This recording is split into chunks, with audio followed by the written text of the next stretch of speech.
Today's episode is one of the funniest men maybe in the planet, and maybe even on other planets. We don't really know what he's doing with his spare time. You know it. He's one of the wonderful hosts of Your Mom's House podcast. He's a conspirator. He's a comedian, and he's a confidant, I think. Give it up for our guest today on This Past Weekend is Mr. Tom Segura.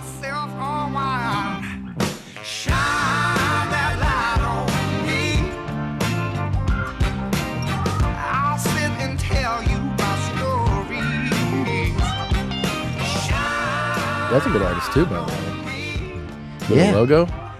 Somebody did. I don't even know who did that. Really?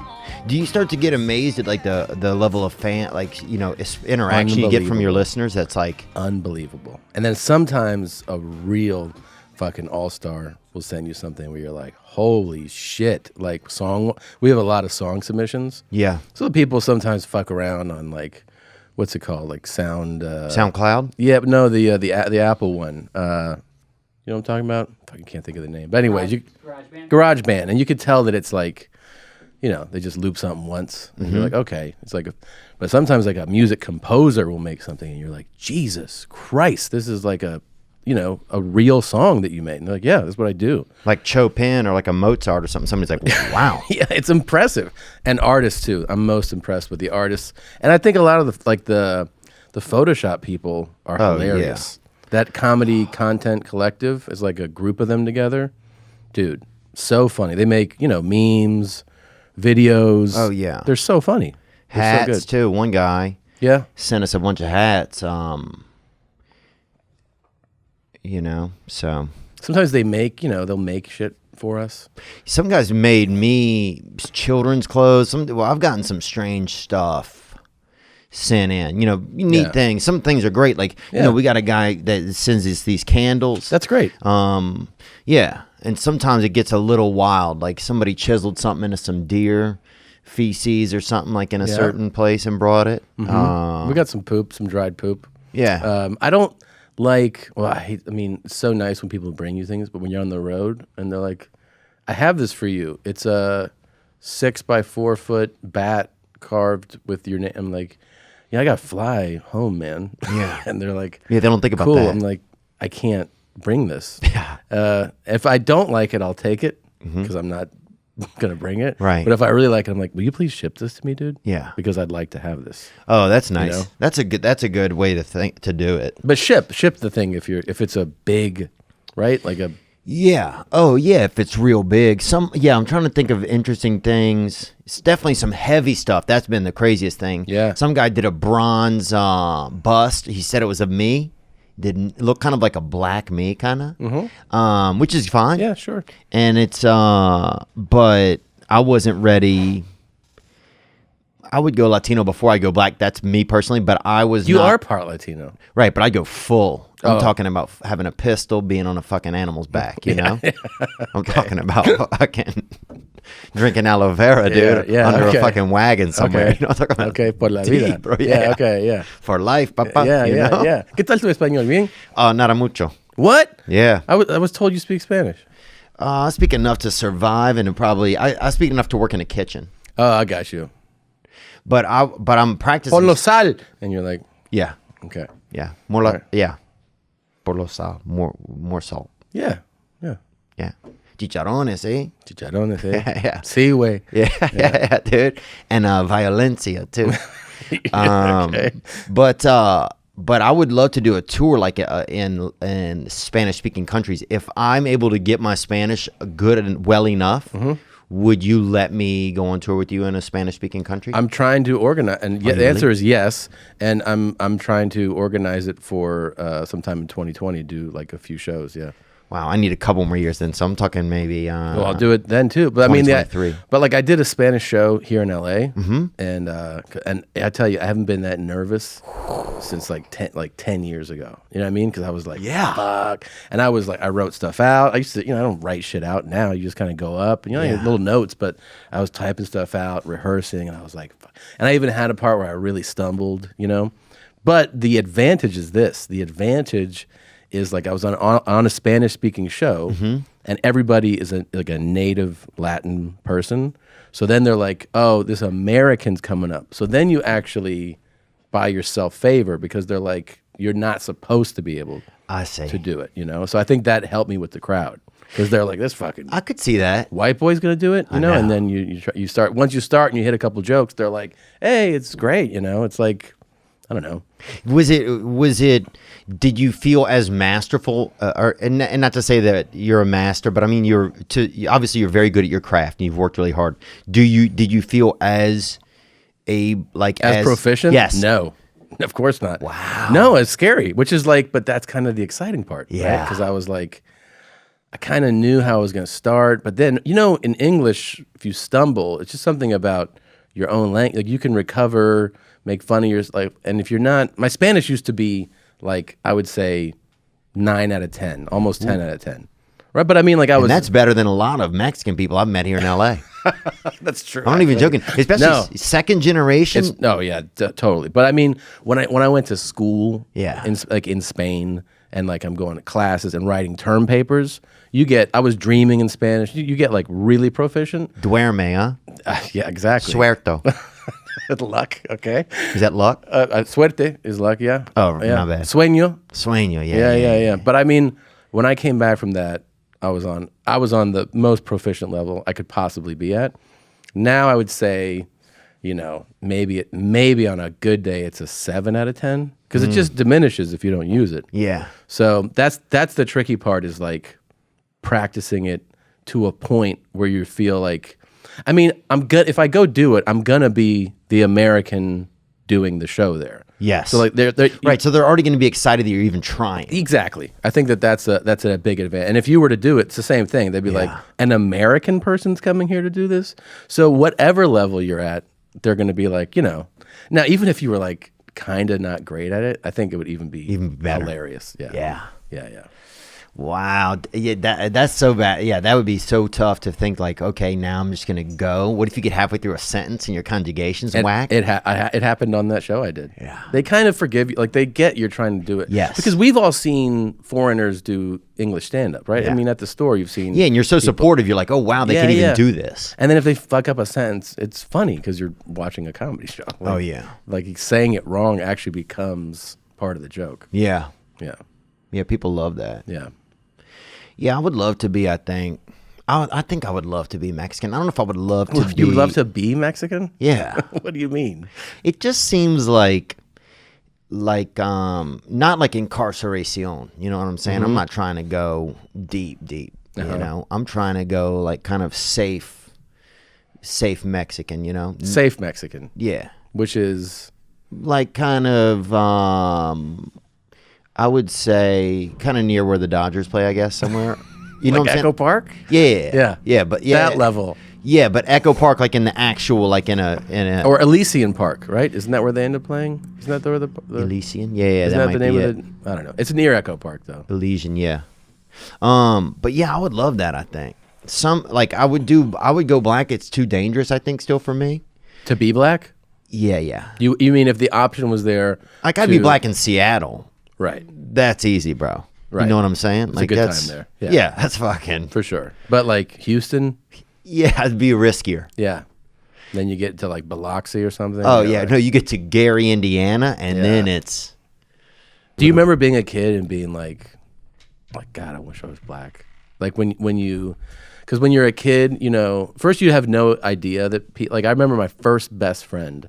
We're talking like 5 years old. Yeah, and it was black, but I didn't make the distinction that there's really, you know what I mean? Like you don't point it out, and then like you turn, I don't know, maybe it's like 8 or something, and you start having interests like music, sports, and you're like, oh, we fucking suck. Yeah. Like I'm watching football, and I'm like, how come nobody that I like looks like me? Yeah.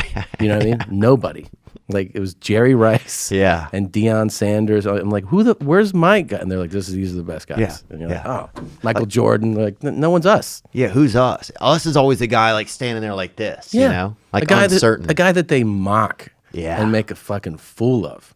Cross up and he's like, ooh, and and you're like, they're like, that's who you are.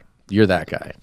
Or like football. I remember watching college football, and it's like, you know, you watch all the good games, like ACC, SEC, and then they're like, you know, have you seen the BYU? They're having a good year. A bunch of white guys. You're like, it's all slow and shit. Yeah. Like there's no fucking high step. Beating on the TV. You're trying to like what's come going on, man. There's no punt returns. Yeah. It's just like sensible blocking, like 4-yard average runs. Like this fucking sucks. Some of the players even have whistles. You're like, this is like this seems erroneous. Yeah, there's no, I don't know, man.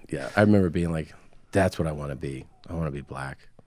Yeah, I remember thinking, let me think about that. It's so interesting, man. I mean, I think that I sometimes I feel like that black culture doesn't realize how much a lot of white people want to be black. Well, yeah, but what gets twisted up in that too is that, and there's a good point to it, I think. Right. Is that we'll say, or you'll see, you know, white people being like, I wish I was black. And they're like, you wish you were the most. Right, the coolest parts of being black. Right. But like you're skipping over all the bullshit that we deal, which is totally legit. Right. They're like, you don't deal with like being profiled or followed through a store, being like, are you buying something? Like all the bullshit. Right. The institutional racism that's just kind of built into society. Yeah. They're like, do you want to deal with that part? And you're like, well, no, but like not as much. the fucking dunkings looks cool. Yeah, the dunking looks cool. Oh, okay. That's but really then you're convenient. never alone, kind of like if you go into a store, no one gives a fuck if I'm in there. Yeah. You want to be profiled. Well, I want to be cared about. It's like one of the reasons why I think I kind of like surgery and stuff, because Well, you like what? that I like surgery, like Surgery? Yeah, or like surgical procedures, you know? Do you like watch them? I mean, I've watched some on the internet, but I like going and being a part of it. You like being present at a surgery? Yeah, on myself, or yeah. You're or on yourself. Yeah, well, first of all, I'm not going to do my own surgeries, you know? No, you shouldn't. Yeah. People have. Oh, dude, I got there's coked dudes- up with this girl one time and let her try to cut something out of my hip. And she said she could do like Surgery. small surgeries, I guess. She's like, I could take your appendix out, basic shit. Yeah. She was out of her fucking mind. Of course she was. Anyone that agreed. So did she cut you? Oh, yeah. Really? Cut into this thing on my hip, yeah. It's actually scarred up pretty bad. I'll show you it. Just Do you It's tell? not crazy, but now it's gotten in. Oh, shit. But It looks like a cyst. oh, Is it? dude. Oh, I don't know. You're not going to ask a real doctor? Like, what's going on? I've had enough of the medical profession. Have man. you ever? I went and watched 13 surgeries in a day once. Oh my God. So I was like 14 years old, and we had this science project, and they were like, "What do you want it to be?" And I was like, Sound like y'all were rich, bro. I was like, "No, I go. I want to be a doctor." So I was a freshman in high school. I had no idea, obviously, what it takes to be a doctor. probably because you were tall, probably. I was. You look like a doctor, actually. Tall, beard. Dude, I was only like an inch or two shorter than I am now, and like 40 pounds less. When I went to the doctor, like to the hospital, they were like, which medical school are you in? I was like, I'm a freshman in high school. So anyways, they set it up, and they're like, this kid, they all thought that he must be like really smart if you want to be a doctor. I was a fucking like 2.0s too. Yeah. I just thought like it sounded cool. So then they go in and they take me to surgery, start at like 6 a.m. through the afternoon, and I am like almost puking in some of these things. They're like, we're going to remove a cyst from this lady's vagina. She's 85. Don't say anything because she's awake. She's only like below the waist. So they go in there and they're like, oh, there's like a record-sized cyst. Come take a look at this. And they poke it. It's like shooting pus out of her Where was this? puss. Operation Desert Storm? Dude, this was- sounds like the weirdest place you went to This school. is the Mayo Clinic in Jacksonville. So this is like one of the prestigious hospitals in the country. And That's correct. at the end of the day, I was like, I don't want to be a surgeon. I don't want to be a doctor. It was rough, man. Having the stomach for all that shit is like, fuck. I mean, I definitely don't have it. Yeah. Yeah. I mean, I don't pass out and shit like that, but when you see a 85-year-old pussy expanded and a cyst removed from it, shooting pus, you're not like, I'm ready. What's next? It really takes you down. That's sad. And I love that the doctor pulled me aside. He's like, don't make any comments. I was like what? He's like, look at this old fucking pussy or something. I'm like, dude, what?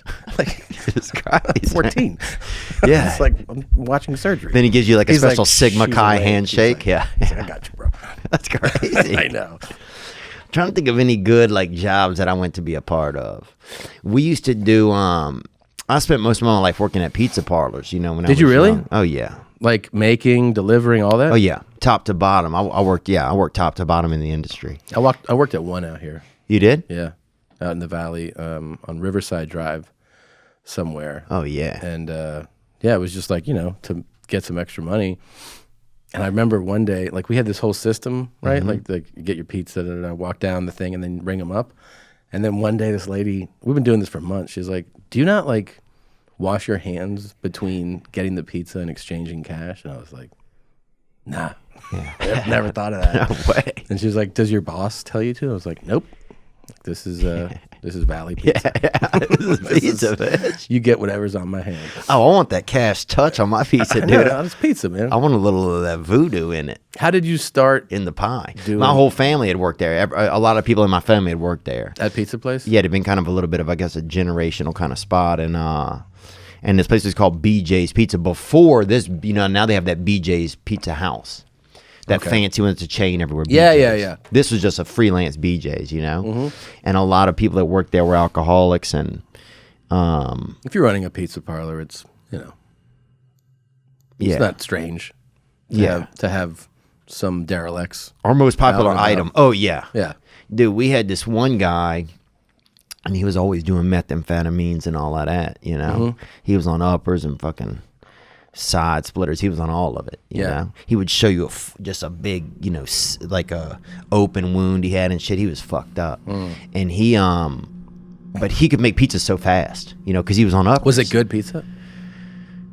I think it was kind of wet in the middle. To me, it was wet in the middle. Yeah.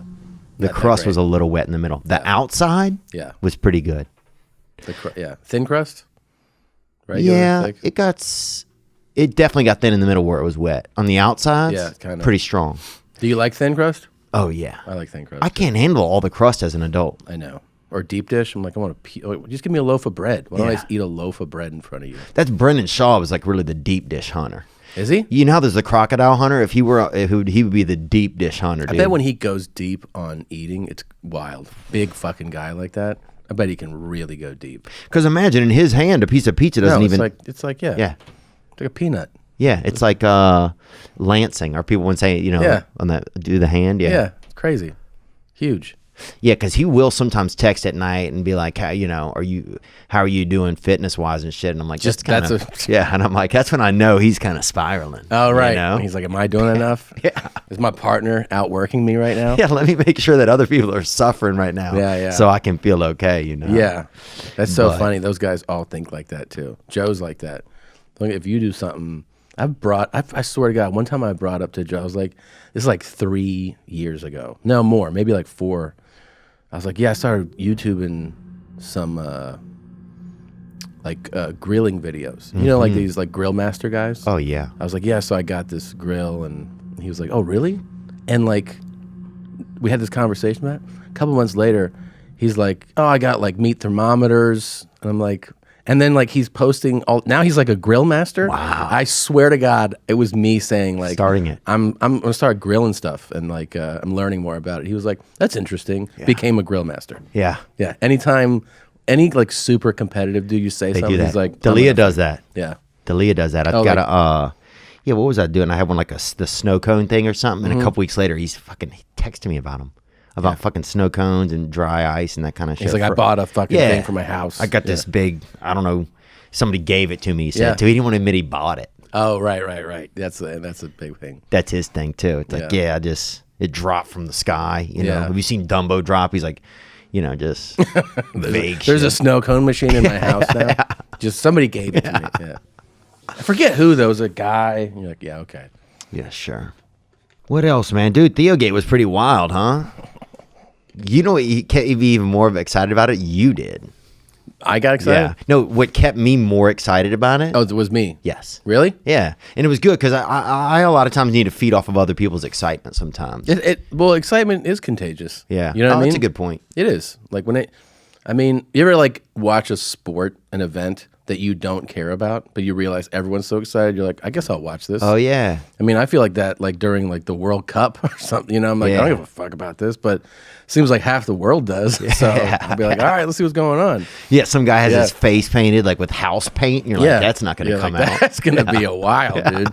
Yeah, no, Theogate was fun. We actually have this great, we've been working on it for a while, behind the scenes piece of like conversations with the text messages and like piece by piece. So it'll be like I don't know if it'll be a 10-minute like in-depth look at the whole thing. I like this, man. It's fun. It's fun to do. Yeah. So, yeah.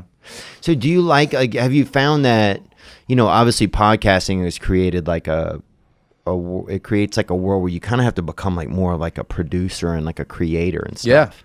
Yeah. Did you ever think that you were that kind of person really, or has some of that kind of amazed you as you've like kind of walked into different, not put on different hats, but kind of really like I've always just been kind of like a, you know, I think just like a confusing or just kind of a troubled kind of comedian kind of guy, and then now it's like I have more responsibilities and stuff. Yeah. No, I think so. I think I've always wanted to do more, and it's like having like the platform and the like the resources and the staff to actually try and do these things. Like it's more fun. I like it more. I feel like it's another creative outlet. Just like sometimes, you know, like I love doing stand-up. It's the most fun. But sometimes you're like, I want to do something creative that's not exactly that one thing. And I think that podcasting and like doing these videos and is part of that. Yeah. I mean, like even like I told you, we did a document. Like about this guy with the head, huh? Yeah. And that guy's a pervert, huh? Yeah, he's really perverted.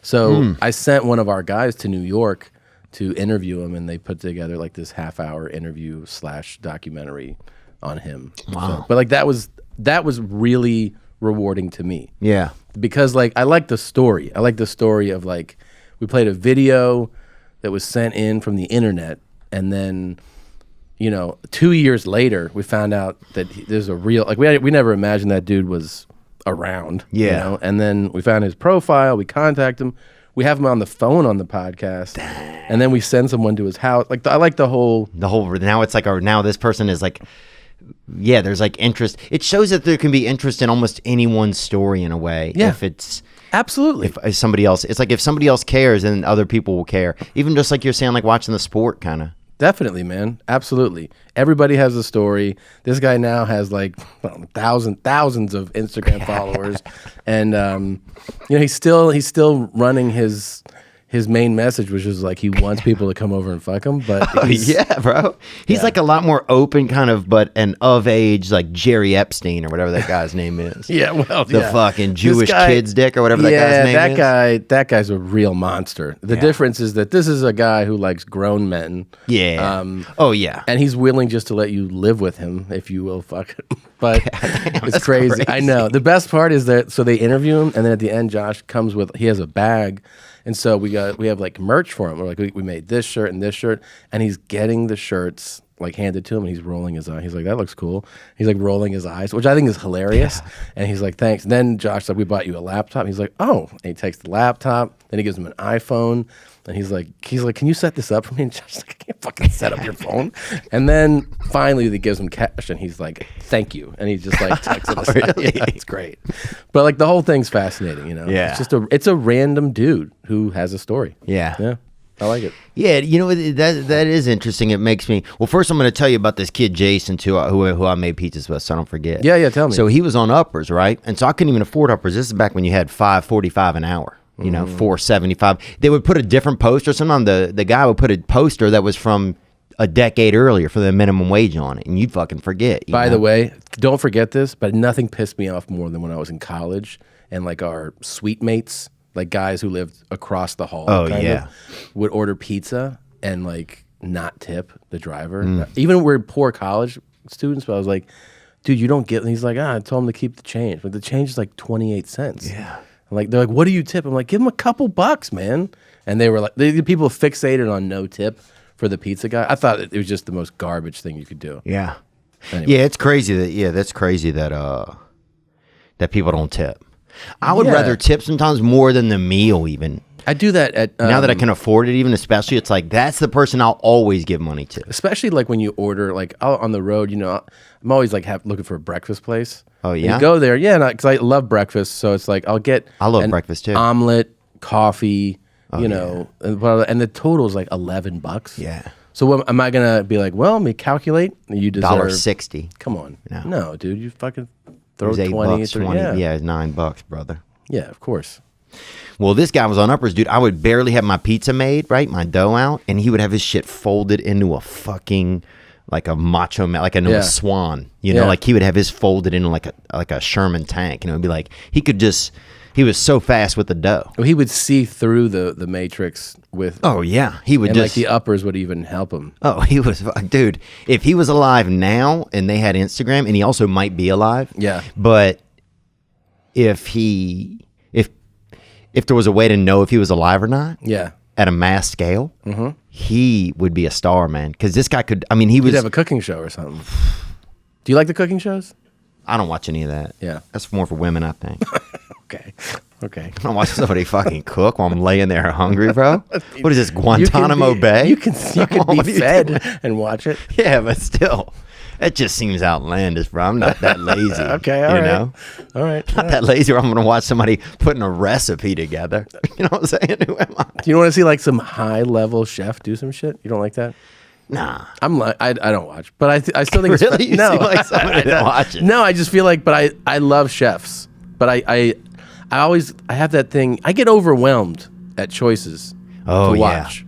So a lot of times I come on, like I pull up Netflix, you know, and I'll be like, that looks fucking cool, and it will be like a chef show, and I'll see like the trailer, but then I'm like, yeah, I got to see what else though, and I end up always going to what almost feels natural, you know, like a crime thriller. Oh, yeah. And I'll be like, that's just what I want to watch. Yeah. You know? Yeah, I go into those crime thrillers a lot. What were we talking about? So Billy Conforto. Remember you talked about him, Rip Billy Conforto, right? Yes, he died in the embankment. Yeah. Yeah. So he was a buddy of mine when I was young. You know, he was, I told you a little bit. He was a bus boy, basically The pride of, what is it, Lucerne? from Laplace. Laplace. Yeah. He was a fighter. He's one of America's first homosexual not firefighters, fist fighters. What? Yeah. So he could beat anybody's ass, dude. And then What do you also, mean? He was a fight in the he was a professional fighter? he was semi-pro, I think. Like he beat people up like in the area But you're saying he was the first homosexual fist fighter? by far. Name one. Billy. That's Billy. Yeah. No, Name you're an right. openly gay dude who beat somebody's ass, bro. No, there's probably not. I But mean, he would give you the shirt off of his back. I mean, no joke, the nicest person I ever met. And when like there was you'd see him fight people though? oh yeah, we'd go to clubs and people would start shit and he would just beat the shit out. Were you of in a them. lot of fights? No, I wasn't in a lot of fights. I got beat up by some black guys a couple times, but I wasn't in like on a regular like circuit or anything. Yeah. And but he could fist fight, dude. And he sold weed and he was just my buddy. He kind of like took me under his wing, you know? Yeah. And I thought one time he gave me a couple somas and tried to make a move on me, but I don't remember. And I was pretty much unconscious, but So it could have happened. Something could have happened. it could have happened. But when I asked my inner spirit, did it happen? It says no. It says no. Wow. But here's the crazy thing is, so now like we got T-shirts and stuff made of him. So I'm gonna surprise his mother. I've never even met his mother. What are you gonna do? I'm gonna we're gonna take proceeds from the shirts and just go do something nice for her, right? That's nice. So I'm gonna sit down with her and just be like, do you realize how many people care Say his about your name, son? Yeah. Like, think about him. How long ago did he die? Probably 16 years ago, probably. And was it there? It was. Yeah, in New Orleans or in Laplace. His whole family got pilled up and just straight up drove into shit. Like they were. You know, my whole family's from Louisiana, right? Yeah. Yep. Really? Mm-hmm. Well, then why did you want to do the wall and everything? It's funny. Yeah. It is pretty funny, I guess. Yeah. It's funnier now Now that what? that I have even more jokes about it. Oh, yeah, that's what I heard. Yeah, you said that. Wait till my new special when I really go in. Yeah. No, but yeah, they like the joke starts with a real conversation. Like the bit that I do about a conversation with a guy from Lafayette who asks me, like, are you from down there? And I'm like, the fuck out of here. Like in the joke, I'm like, no. But the truth is Yeah. that we are, yeah. Wow. We have our whole lineage traced back to 1730. So That's when we started down there. yeah, so we found the dude the actual like the people who we actually have genealogists do it. Damn. It was like 19 years ago. Yeah. They hired these guys. So this was like before 23andMe and all that shit. It was like a dude had to actually look it up. Yeah. And he did a presentation at a family reunion. No. Yes. And it was like, so 17, 30 something, this dude named Francisco Segura comes to like Spanish Iberia. And everybody was like, oh, this is cool. That's down by Lafayette, it sounds like. Yeah.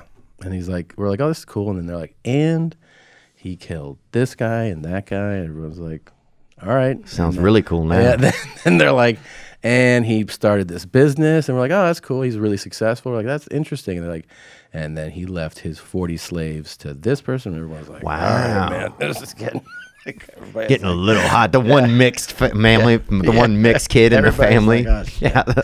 Like talking about slaves. The mixed baby stopped shaking his rattle. What's up, man? Yeah, that's crazy. Yeah, but they're all from there. Yeah. Wow, that's wild, dude. So you're kind of a Louisiana comedian. Louisiana and Mississippi. A lot of are down in Mississippi. Damn, dude. And then Louisville. A lot of people in Louisville. Oh. Yeah. This just keeps getting wilder. Yeah. A lot of Southern people.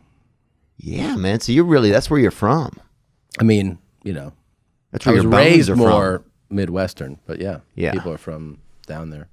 And we just had Gary Owen in here out of Cincinnati. Yeah, I've never met him. You haven't? Never met Gary, no. He doesn't seem like the kind of guy really that probably likes to meet a lot of other people either. Really? I don't think so. That's the vibe you got? You don't Yeah, like to a little meet people?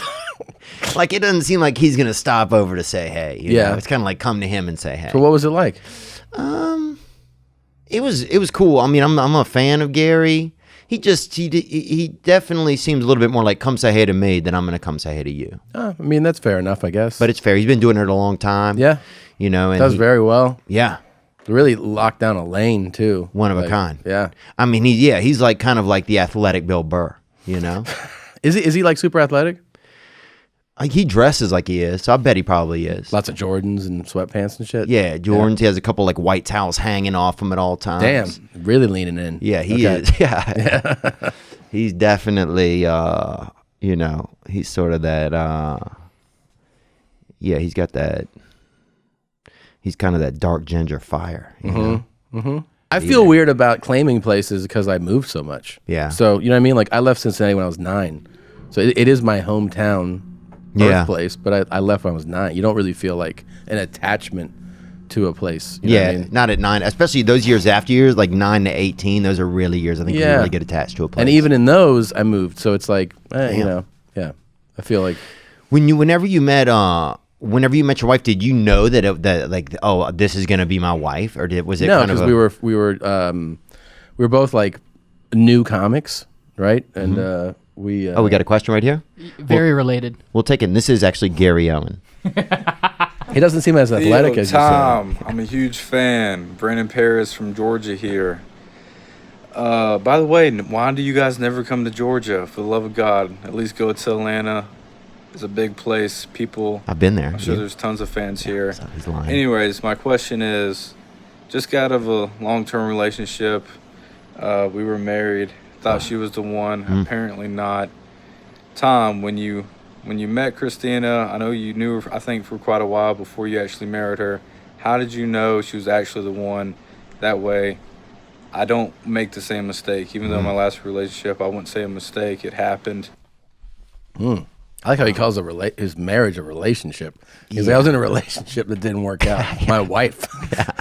I was in a relationship with this house and this lady and this cat and these future plans. How do you not know? I don't know, man. I mean, like... Well, people make a wrong decision a lot of the times now. But ultimately, you still just trust your gut on everything, right? It's a feeling. It's like a feeling. I mean... Yeah, but I think some people's guts are less calculated. Definitely right. Did you know, though? Like, you said you were friends for a while. So I was friends for a while. But did you have a sexual interest while you guys were friends? Well, I thought she was attractive, obviously, but I wasn't like, I knew she was dating somebody. Oh, so, yeah. I mean, I don't like go like, I'm going to try to pursue someone in a relationship. Yeah. You know what I mean? So we would just see each other at shows. It was always just like, I liked her, friendly, cool. But I mean, I didn't go like, hopefully you break up soon. You know what I mean? It's not like the... Yeah, you didn't have voodoo dolls or any of that, or do the Wiccan shit. I got a phone call from a friend of mine who was like, she broke up with her boyfriend. So I just swooped in. A friend of yours who you paid to sit outside of her apartment? Yeah, basically, yeah. East Side guy, you know how they are. So, Oh yeah, dude, right where I want to live. yeah, man. So those guys, Reencarnacion. they got your back, man. So he told me what was up. He's like, come on over now, player. So, yeah, swooped in. I remember, she had more attitude. Like she was like when someone's like sometimes broken up, they got kind of a shit attitude. Yeah. I really like that. Oh yeah. Yeah, I like a bad attitude. Not like permanently, but I don't like hi, whatever you want to do, like shit like that immediately. Like I'm not. So you gotta follow your dick in all of those decisions. Like so, whatever excites you, you have to at least pursue, and then you see where it goes, and then you're in a relationship. I mean, I struggle with a lot of that. Yeah. So it's interesting that are you in a relationship now? No, I date, but that's about it. But I ran into you with a girl. I don't know. It was a while ago. Remember we went at that taping? At the comedy? No, Vegas. Oh yeah. Yeah, that was a girl that I was dating. You were dating her. Yeah, and so she and I still kind of date, but it's like I have my biggest thing is just commitment issues. I just don't want. It just really scares me. I don't know if I could live with somebody like that. You kind of said stuff this. scares me at a level that like. What scares you about it? It just right now, even saying it makes Why? me feel uncomfortable. I don't know, dude. If I knew, man, I would know. Yeah. So I don't. So do you have any interest in having kids? Yeah, I think I do. You do. That's the part that kind of keeps me inching over there. Because otherwise, I'd. I think people who say, because some people legitimately are like, I never want to have kids. I think it makes a lot of sense to stay, not necessarily single, but like what why? I feel like a marriage should be like if you want a family. Yeah. Personally, obviously, people do whatever they want, but I don't know why you would get married necessarily If you don't want a family. Yeah, kind of. I mean, that's my thought. Yeah. You're just like, no, I guess if you're like, I have to legally lock this down, Right. then you can. But I think family. Like if there's land issues or something like that. Sure. Yeah. You want the deed to be signed. But other than that, I don't know. I feel like this dude has to, it's hard. It's, if you, like, how you said some people don't make that right choice. I think people end up knowing when they are that person. And if you are the person who doesn't have good instincts, you have to learn to not trust your instincts, which is hard to do. Right. Which is still also learning your instincts. So it's not only having instincts, but learning them. Yeah. Yeah. Well, do you feel like you'll be a lifelong bachelor type or no? I don't know. One of my biggest fears, honestly, is getting married or something, but knowing it's part of my brain that I might get out of that. And so, then why even get into it in the first place? But that's smart to not act on it then. Like if you're thinking like that. Yeah. It also might just mean that you're not just ready. You're just not ready for it right now. Yeah, I think I'm just not ready for it. Maybe right like 3 years from now, you'll be like, oh my God, I definitely have to get married and have a kid. Yeah, I could imagine like that kind of changes in you. And it might just be the person you meet. That's the thing is like, I still think it's a feel like you might meet a woman who completely transforms your thought on that. And the idea of her getting away just completely cripples you. And if that's the case, you're probably going to be like, okay, let's get married. Yeah. You know what I mean? Because you're just so crazy about it. But you were asking me shit like, do you guys sleep in the same room? Yeah. What? Yeah, because see, that would be another thing. If I was when your dad and mom were together, alive, right? Did they sleep in the same room? No, they didn't sleep in the same room. Really? Yeah, my dad slept on the couch. My mom slept in her room. So maybe that could be why part of that's in my head. That's definitely why it's in your head. But yeah, it just he slept on the couch. It was comfortable to him. Yeah, I think so. He was out there. Like he didn't act like, oh shit, I'm out here. Yeah. I think he kind of liked it. I wouldn't want to sleep in the same bed as my mom. Why? I just wouldn't want to. I don't think. Like I wouldn't mind it for a nap or something, but I'm not staying in there all night. And you don't think a man that's married to her would want to? No. But is something about your mom? I think she's just not the kind of lady. I wouldn't lay that to her next to her that long with my eyes closed and fucking think everything's in a fucking. Oh really? Yeah, I could see her. Crazy temper? No, just kind of like, making a choice in the middle of the night that you wake up and feel like, oh, this is something maybe you should have consulted with me on, Really? Yeah, she's just kind of like a go-get-it kind of lady. Are you close? Yeah, we're pretty close these days. I think about as close as we can be. Talk a lot? Yeah, we talk a lot. Sometimes it's more like listening, It's like, do you ever notice that with your parents at all? Oh, yeah, sometimes. I do not want to answer the phone sometimes, but I just do it just because, like, I know I have, like, a responsibility as a son, like... Mm-hmm. she's probably lonelier than I am. She doesn't have, that kind of stuff. My dad too will be like, just like, yeah, and then this and that, and he's like, all right, well, I love you. I'm like, do I get to say anything like something back? Or I wasn't ready to hang up. Oh, what? He's like, what is it? I'm like, I just thought a conversation would be like more back and forth. And he's like, okay. And then I'm like, so yeah, I mean, your grandkids are good. And then I'm like, all right, man. He's like, all right, buddy. I'm like, just immediately. That's crazy. It's like like they just want to get something out, I think. Do you think sometimes there is definitely a moment I notice like in phone conversations where I get like at the end of the conversation, like I don't know what to say, where it's like if somebody's going to say, I care, I don't care, I love you, I don't love you. And it's yeah, but that depends on who you're talking to, right? Yeah. But it's weird, like your brain's kind of playing this mental kind of hockey almost, like air hockey. It's like, what do we do? Yeah, what do we do right here? The weirdest Shut one the game down. Is I have a friend, Roman, who will, like you'll be like, all right, so you want to have dinner? Yeah, that'd be good. What time? I think 7. Do you want to meet at 7? And he goes, yeah. Hangs up. Oh. Doesn't do any type of, you know what I mean? Like, don't you be like, all right, so I'll see you then. All right, bye. Like, there's no ending. He just goes, so 7's good. Click. Wow. And you're like, oh, did something happen? Yeah, Is he in? Is he out? All right, is that how you end phone calls? Yeah. I'm like, what made you not say bye? He's like, I don't know. I mean, we agreed on 7. I'm like, yeah. But I mean, that is a bold move to just be like, it's like Marty McFly kind of shit. Right? Like, I mean, isn't that strange to you? Maybe I'll be there, yeah. Do you end you don't end phone calls like that. No, not like that. Some people will even do text like that. How does 7 sound? And you'll say good, and then they don't rip right back. Right. And it's like, no, you got to confirm. Yes. Yeah. That if you're agreeing on a time, all right, see you then. Yeah, see you then. That's enough. Yeah. But on a phone call, to be like, I'll see you at 7. That's crazy. That's all so right. brave. I mean, that's like a general telling you what to do. I'm like, okay. Yeah, man, that's so brave. It's like, it's almost like part of Call of Duty or something. Yeah. Oh, what's that at your door? I wonder if it's a eclair or a sugar treat. Could be some steak meal or something wonderful that you want. It's been a long day. Maybe your boss, he got upset at work and threw away your video games or threw out your foot lotion. Well, you can change that. You can change your vibe. And you don't have to cook for yourself today, this morning, tonight. Because restaurants come to you with DoorDash. DoorDash connects you to your favorite restaurants in your city via your phone. The ordering it's simple. You use the DoorDash app and choose what you want to eat. You want to eat this, you want to eat that, eat this or that. And a dasher will bring it to you anywhere you are. You've all heard of Dasher, one of the famous reindeer. Well, this is similar but different. Not only is that burger place that you love on DoorDash already, but over 310,000 other amazing restaurants are as well. It connects you with door-to-door delivery in over 3,300 cities, all 50 states, and Canada, our strong white friend of the North. Order from your local go-tos or choose from your favorite chains like Chipotle, Wendy's, Chick-fil-A. You want it, they'll bring it. And the Cheesecake Factory. Right now, our listeners can get $5 off their first order of $15 or more when you download the DoorDash app and enter promo code THEO, T-H-E-O.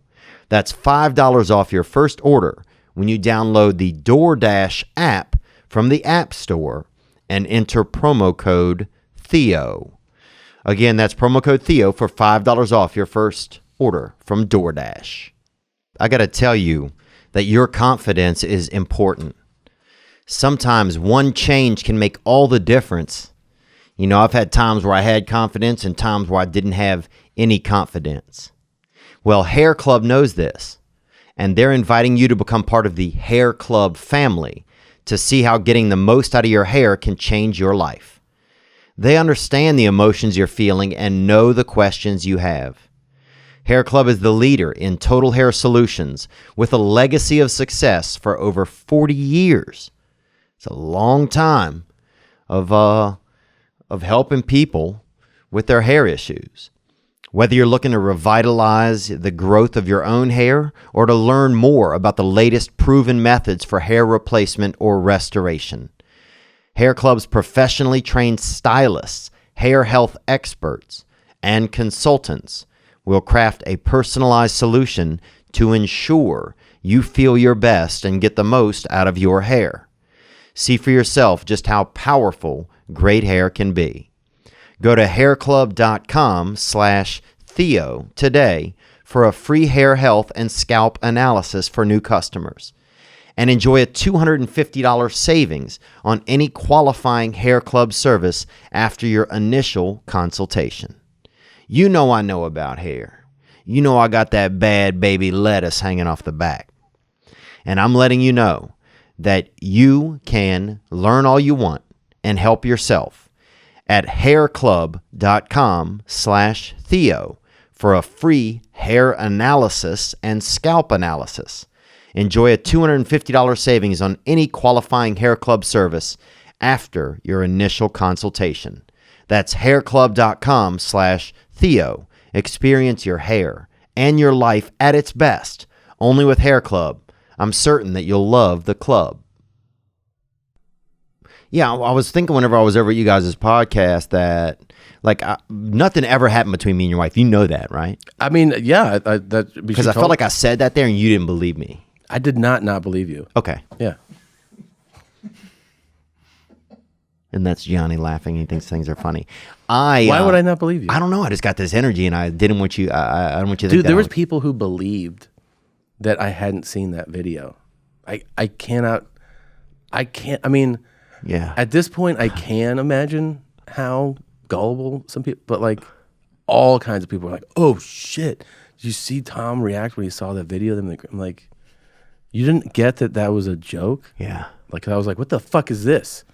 And they're like, oh, he's going to flip out. He's going to lose it. Bro, I read an article the other day. There's an estimated 1,100 people in hiding in America from Y2K that have no... 1,100? That's how gullible. Like, just saying on that frame rate. Like, yeah.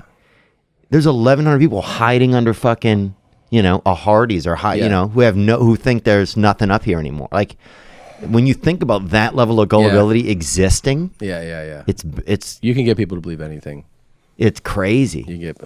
I always thought the whole thing was silly with you guys. I didn't think that video was weird at all. I didn't think it was weird at all. I mean, I thought it was just, kind of nice. She was kind of taking control of the interview a little bit, and that was it. I saw that thing years ago. I was like, why would I react to that? Yeah. It seems silly. Did you feel upset that I didn't try to make any moves on your wife? No. Okay. I mean, I've always thought that she was an attractive lady, but I never. Yeah, it was just when you guys in the green room, I was like that. Then she was like, then somebody was like, what about when you guys were on TV on the same show or something? Oh yeah. I was like, I mean, that was 20 years ago. I don't know. Like, why would I? No. But even if you had, I'd be like, that's 20 years ago. Like, you're gonna get mad at someone for something they did 20 years ago? Yeah, it wouldn't be fair. It'd be ridiculous. Yeah. But yeah, I just want you to know there was never even, I've always thought that she was an attractive lady. I remember seeing her on TV when I was in college and stuff. Did you ever hook up with any of the and after that people on TV? Into the cast on the reality show? Yeah. Yeah, I'm sure. I got a couple hand jobs or something. Think about it. It was so long ago. Yeah. 16 years ago now. 17, 18 years ago. You think it was just handies back then? I think there was some older woman that I kind of had sex with, I think, once. An older woman that I kind of had sex with. Yeah. That's kind of the story of my life, dude. Do you like older ladies? No. But this is just kind of... What's the biggest age gap you've ever had? Oh, I don't know, probably. Besides when I came out of my mother, probably. Yeah. I would say... I don't know, man. Maybe 48. So 9 years. That's not that bad. Maybe this lady's 48 now and I'm 39, so maybe. Yeah. Because at some point it's almost like you're holding a bag of someone and they're inside of it. That's what I don't like whenever... Someone's old? Yeah. You know what I'm talking about though, kind of? No, but I keep going. Next time you hug somebody that's old, grip them in the back with both your hands like that. Okay, and And they're gonna really hold on, and they're gonna try to get away a little, right? And that's nature. That's human nature. because they'll feel the grip. Yeah, it just is a human nature. When somebody grabs you from your back, you want to. It's an Pull escape away. thing. Yeah, Yeah. nature, right? Yeah. So you're gonna feel that, and you're still gonna kind of. It's almost gonna feel like you put somebody in a sleeping bag and held onto the bag, and they try to run off. And that's how you feel like sex with older women is like. Yeah, because and I hate to say that because it's kind of rude, but their skin gets kind of loose, you know. What about Johnny? You look like you've been with some old broads. What's the oldest you've Oh, had? that's so true, isn't it? Let's get When I was 16, I hooked up with a 45-year-old woman. That is. Yeah. How was it? How was it? It got Dude, pretty crazy. Yeah. Yeah. What do you mean? 16. You're talking to somebody who was molested, brother? Yeah. How Actually, that's was true. it? Was it great? Yeah, it was kind of great at the beginning, and then Yeah. it got kind of weird towards the end. I had a similar thing. Yeah, kind of weird towards the end in court. Okay, that's why. I was older than you, but I was still like 21, and this lady was in her 40s. Wow. And it was not good. And It wasn't good. Why? You fell in love? No, I was fucking blackout drunk. And I've said this before on a pod, but like when I woke up, you know, you come out of a blackout and you're like, I don't know where I am. Mm-hmm. I was looking out a window, just looking into a backyard. And I was like, you know, when you wake up from a blackout and you're like, Yeah. I don't know what I'm looking at right now. I was like, It's like Flowers for Algernon. Have you ever read that book? no. It's kind of like that a little bit. Yeah. I think so. Thanks. Nick. He's like, that's good description. Nick's read it. I just feel Wow. a hand. I feel a hand. No. On my abdomen, and I'm like I look down. I'm like, what the fuck? I mean, because I was that like really, really blackout drunk. That drunk. And then you start to have little pieces of it come alive. Yeah. You're like, oh. And I hear her go like, "Hey, sweetie, like, how are you feeling?" I'm like, what the fuck? And I turn. And I'm not exaggerating. I've said this, and it's true. It looked like Bill Belichick in a wig. Like, it looked like a fucking kind of a man who smokes and works at a diner or something. Wow. And I was like, holy shit. And she was like, I'm going to take a shower. And I thought I would.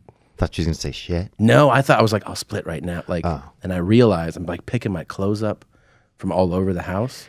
And I'm getting dressed, and I realized I'm about to walk out the door, like, I don't know where I am, and I also didn't drive here. Yeah. So I just have to wait in her kitchen for her to finish showering. I'm looking at the fridge. It's got report cards for her kids. It's like 6th grade. And I was like, oh, fuck, man. I'm just like waiting for her to come down. I was like, Jesus Did you feel sad? Did you feel like, I'm trying to wonder some of the feelings that I would probably have. Did you feel like ashamed kind of because it was like a mom? Like once you realized that? No, I felt ashamed because I could only remember bits and pieces. Like it started to come a little more alive, but there was definitely things I didn't remember at all, you know? Mm-hmm. And like, I was like, oh man, you know, because it doesn't feel good to come out of that. And then like, she was so hideous. So I was like, Jesus. Was she Christ. strong at least? Or was there, what are some like redeeming qualities? She had a thick traps. Oh, so like, yeah. You know, she could do shrugs. Oh, yeah. You know, Damn. But like, no, it wasn't a good look. Yeah. I remember, you know, so she had big She fake could do tits. this well. Like, yeah, she could do this. I with remember the best. that I was. She had big fakies, Yeah, huh? she had big, like they were like rocks. Oh, yeah. Yeah, they were rocks. I remember I was going down her like navel, pogo balls, yeah. going down, and I remember her grabbing my face and going, "You don't want to do that." I was like, "All right." Maybe your ex-husband's ashes were down there. I don't know. It could have been a lot of nasty shit down there. It wasn't good, man. But that was or maybe later. she had something in her belly button she didn't want you to see. I've never thought of that, and I like that way more. Way more. Like, oh, I hid. Yeah. Yeah. Nobody will ever find it there. Would you hook up with like a 60 or 70-year-old? No. No, I have this, like, I would feel, you know what's interesting to me, like when you're even saying like that moment in the kitchen where you're sitting there, it's like, I would have moments like that and be like, man, it's just weird how far we all go to like get some type of human connection, you know? Yeah. Like it's this crazy lengths, and then I would feel Like there are certain ages where I would feel like so ecstatic about it. This is dope. Yeah. And then later on, I would feel like, oh man, You feel kind of empty, right? yes, I would Yeah. feel kind of empty, which is weird because you kind of shouldn't, because you're just people that want to connect, and it's like you had to go through all these barriers, or alcohol and stuff helped kind of keep the barriers at bay. But I think ultimately, when you feel that little bit of emptiness from a thing like that, it's a good thing that you feel it, Right. because it's really not how you want to be. Yeah, it's right? a good sign. It's a good sign that you're not like, and I felt like that. I think on other like one night hookups. Oh and, like, yeah. like it is better when you kind of. Oh dude, this girl's house I went over to one time, she had probably 5-6 dogs, dude, in a studio apartment, right? Yeah. And she broke out that cooter, bruh. And these animals, I mean, it was like it was Thanksgiving. They all jumped up on the bed, And I was like, this is insane. And you guys fucked with the animals on the bed? You fucked with We the tried to. We did our best. She doesn't even go away to the animal? At first, she kind of like put a pillow like in front of one. I'm like, he's still going to know we're fucking. Yeah, of course. Like Yeah. he could just put his neck like that. Like it was a long animal. Yeah. So I just didn't get like some of her, but it was crazy, man. It was almost like being, it felt like March of the Penguins a little bit, Were you fucked up? Yeah, I'm sure I've been drinking. This is back when I used to drink a little. So what did you like the most when you were partying? Oh, cocaine, man. Did you have a top 3 cities that you would go to? You know what I mean? Like that you would look forward to, and you're like, that, like, you know what I mean? Like when you get a date, you're like, fucking Tempe, that's where it's gonna go. Oh, Tempe was always just a fun place because it was always a lot of girls there. But what was the best Coke place? Oh, I didn't really have them. I mean, New didn't? York or L.A. really. Really? Yeah, it was just, I didn't do it for long. I just did it sometimes up at the Comedy Store. And when I would do it, I would get off into these, it almost gave me an excuse to just get into whatever. Like Yeah. I remember buying a bunch of Coke from a dude that had a wolf over up near the 101 in Vine. He had a wolf? This dude had a fucking wolf, bro. Not like a Siberian Husky. No, I'm talking like Jack London, dude, like straight out the book, And this dude put him in the back seat, bro. He gets in the car. I just want some Coke. He gets a call. His mom had died. During the... Yeah. What do you do? You have to be there for them. For your Coke dealer.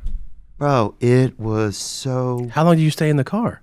Probably 2.5 hours, dude. For an He's 8 ball? heartbroken. You're like, Yeah. He was Does he give it to you for free? Is he like... No, at the end I still had to pay and everything, but it was heartbreaking. I drove him around for a while. I mean, I just felt horrible. We didn't have anybody to call. It was almost sad. It was like you saw the other side of like, I don't know. That was the worst, man. Dude, I've ended up in a lot of shit like that. They had a guy in high school who went to the senior prom, right? And so he asked me to give him a ride to like this party after. Yeah. In the car, he starts telling me that he wants to move to Hollywood, right? And where are you? This is in High school, Louisiana. Okay. All right. In Mandeville, Louisiana. So he starts telling me, and then he says that people have always said he looks like Damon Wayans, right? Remember Damon Wayans? Sure. And he is like, it's a white guy with like a shaved head. It's a white guy? Yeah, bro. He's like, people are always saying, look like Damon Wayans. And that's why he wants to go to Hollywood, bro. And he's like bawling, crying in my car. He had on one of those shirts. Wait, why is he bawling crying? I don't know. He had on one of those shirts with like those shoulder pads in it. Remember, like your mom Yes. used to wear sometimes. Yes. Like it was like feminism, but it was a shirt. Yes. And it was dude, he had on one of those, bro, and he was crying. The shoulder pads was a bad fad, man. The craziest. My mom had so many of those. Yeah, of course. If your mom didn't have a husband, she had a couple of those jackets. Yeah, no, those were big. Those were big, dude. The 80s. And he had that on. He just literally had to just be. I had to just like be there for him. I had to sit there and listen and just be supportive, But I missed the whole after party. That sucks. I've It's prom seen your night. prom, yeah. Jesus. It was the Just worst. listen to him talk about how he looks like Damon Wayans. Yeah. And wants to move And how to he's Hollywood. never gonna live up to Did you his want to move potential. to Hollywood then? No, I don't think so. I wanted to be an attorney, I think. You wanted to be an attorney. Yeah. So I wanted to be a doctor. You wanted to be an attorney. Yeah, and I guess looking back on it, I'm trying to think if there was, I stayed in comedy. I was thinking about this the other day because honestly, the truth is it provided me an escape. I just didn't want to settle down. I didn't want, I couldn't just be somewhere. And I always, I could date a couple, I could date somebody and then leave town for a week and then come back, and you could never kind of pick up and get enough momentum going. So everything kind of started and stopped. And You like that? I think I liked it. I think it was the only way I could be comfortable. What was the turning point for you career-wise? Special? No, Special didn't do anything. Really? Yeah. At all? My Special did nothing, yeah. Like, you didn't feel any change? Dude, I remember, well, first they had like a group that started that was like, go and bash this special, right? Like right whenever mine came out, it was like, go put, 1 star. This one you could still star stuff on Netflix. You may still be able to. And it was like, and I started getting just screenshots of this thread or whatever that people had made. And Why like, did they do that? I don't know. Just, it was right around Just targeted? that's what I think. It was around the time somebody wrote an article that like, oh, this is the Donald Trump of comedy kind of. So there was like just like a lot of negative stuff, and it was an original that Netflix had done, but everybody else got like a billboard. Everybody else got, put on the front page. Like there was just, I don't know. There was, I'm not saying woe is me. Like obviously it was still cool to have the experience. Yeah. But it didn't do anything. It didn't like push the needle anywhere. So this did though. This is what did it. Yeah, podcasting and just doing my comedy, just getting people out to the show. So that you're getting a lot of return people. You're saying like it's growing from the live show. I think it's growing from live show. Yeah, Yeah. Because the special didn't do. I remember going to Chattanooga like a month after the special, and I remember getting there, and I was like, oh man, this is gonna be. Yeah. My life's changed. Yeah. Right. It'll be different. And I got there, and there was like 7 tickets sold. Wow.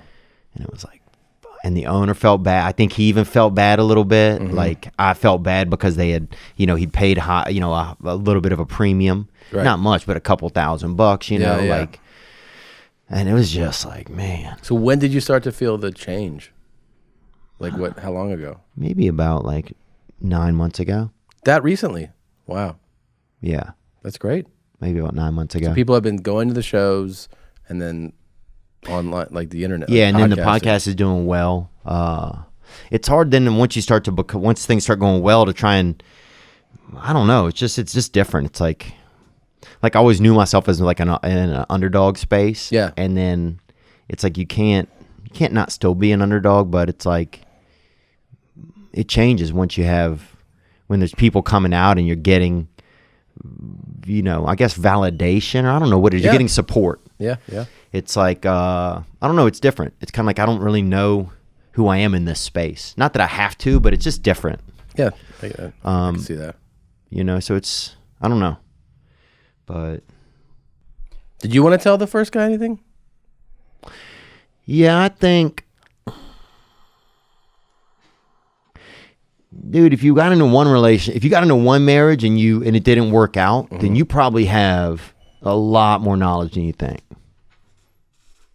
That's what I would say to him. All right. You probably have just such experience now. Like you got way more experience than I do. You know what I'm saying, dude? I fucking, I don't have that. I don't have a marriage experience. Yeah. I've been in, I've had bad sex with countless women. Hundreds? Were we about to say hundreds? Oh yeah. Oh yeah. Dude, nobody's provided more bad sex across America than your boy right here. Really? Oh. I'll put that up against anybody, bruh. You know what I'm saying? What do you dude? think do you play the game? Do you know your number? No, I don't. You don't. But you don't want to even get into it. No, I don't. I mean, I know it's probably a decent number. It's probably something Brendan Schaub couldn't count to. Let's put it there. He can't count that. I know he can't, bro. Yeah. Have you seen his little counting thing? No. Oh, it's crazy. Really? You know those things that kids have with the slider? That's how he got does a it? little bitty He's one. got- and A he's pocket like- abacus. Yeah. He's like 2, It's in his 3, hand. 4, and he sounds it out. 5. And then one time he ate one of the things off of it. So now he doesn't even know that the 10's really nice. Yeah. Poor guy. The other day I heard him say, carry the 40. And I'm like, he's done. He's done, man. Mm-hmm. But Before we get to another question, joking, Brendan. I wanted to get your guys' reaction on this video of a mutual friend of your guys's. This is Oh, yeah. It's Gucci. it's Gucci Berry right there. And there's Nick. The long neck, right? That's Daddy. Oh, wow. Daddy long neck. And Gronkowski kind of throws shade at him, huh? Look at him. Does he? he looks absolutely terrified. Let's see it. Let's play it again.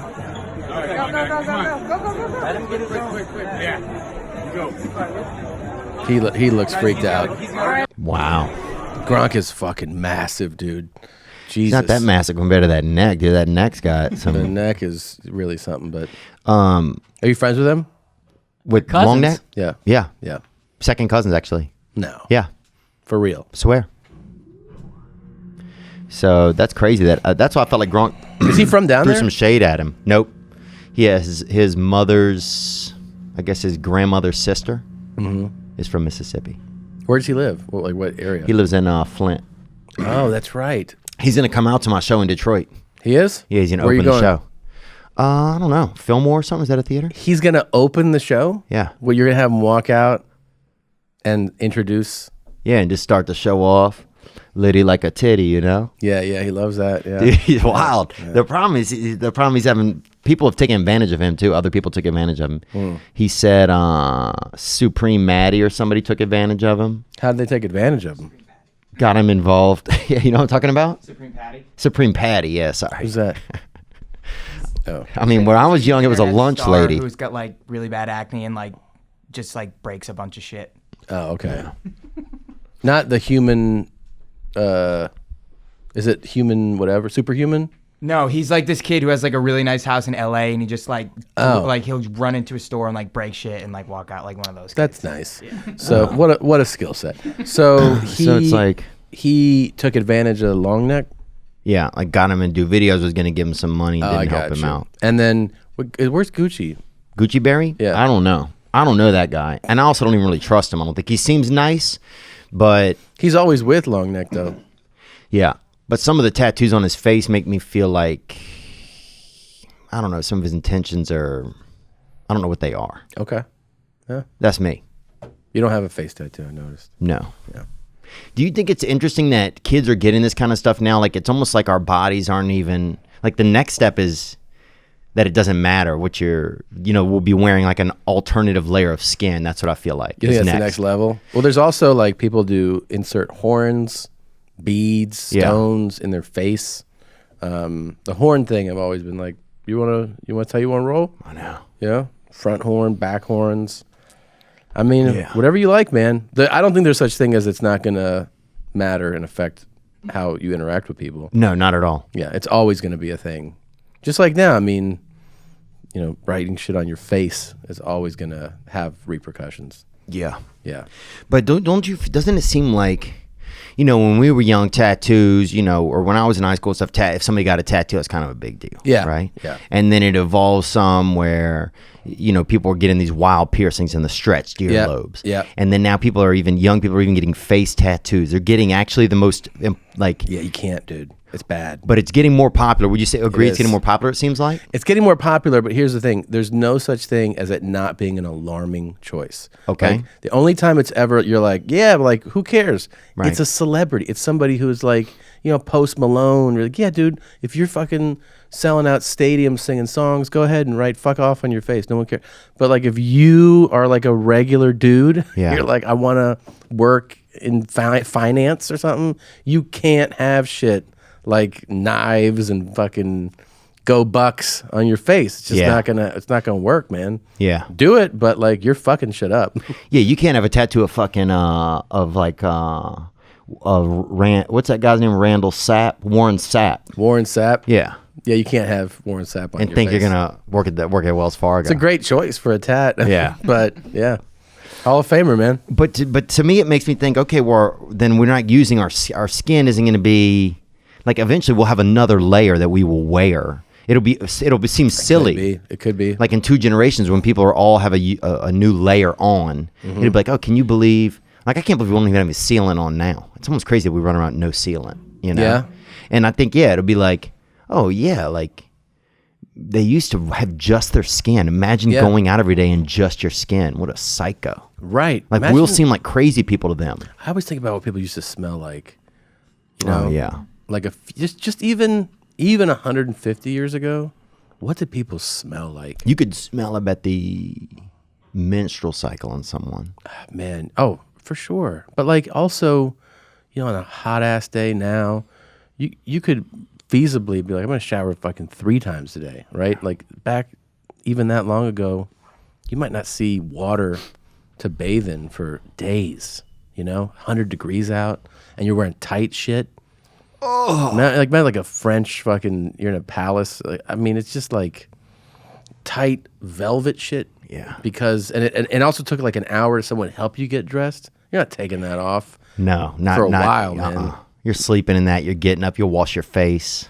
You just, your dookie shoot had to stink. Everything did. Everything was raw, dude. I bet they let dogs clean their ass out. Oh, I bet, yeah. Remember that crotch froth on like a hot day? Oh, like a Sam Adams down there. It's got to be nasty. Yeah, man. Like bulkhead on it. Yeah. Dude, yeah. Like your fucking dick is pouring a, what's the one with the big head on it? The Guinness? Guinness, yeah. Yeah. Like your dick's pouring a Guinness. Your dick's pouring a Guinness. And from a block away, people would be like, who's that? That's Kevin, man. Yeah. He's here. Yeah, he just came up from Florida. Yeah. Oh, man, imagine what it smelled like in Florida. Dude, imagine going to visit somebody, writing them letters, telling them you'll be there in a couple months. You never show up, you get fucking killed. Yeah, all the time that had to happen. And you were just coming to hang out.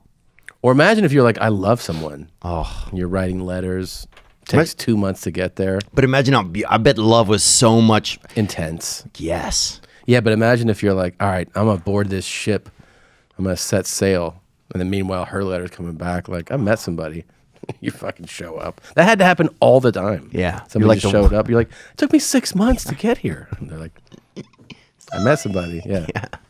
The slowest stalker. The slowest stalker. Yeah. It had to be crazy, man. Imagine then going to another country, because a lot of times, like, people from different countries do not smell as appealing to people from other countries, right? Just because they're not used to the scent. Very common. Imagine you boat from your country, you get off in, Pakistan or something. Yeah. You go down, you lose your mind. You would definitely lose your mind. You're like, I'm getting back on the ship. Immediately. Yeah. Dude, imagine getting on a ship. Imagine when people came to America. Months, dude. You lived on a fucking boat for months.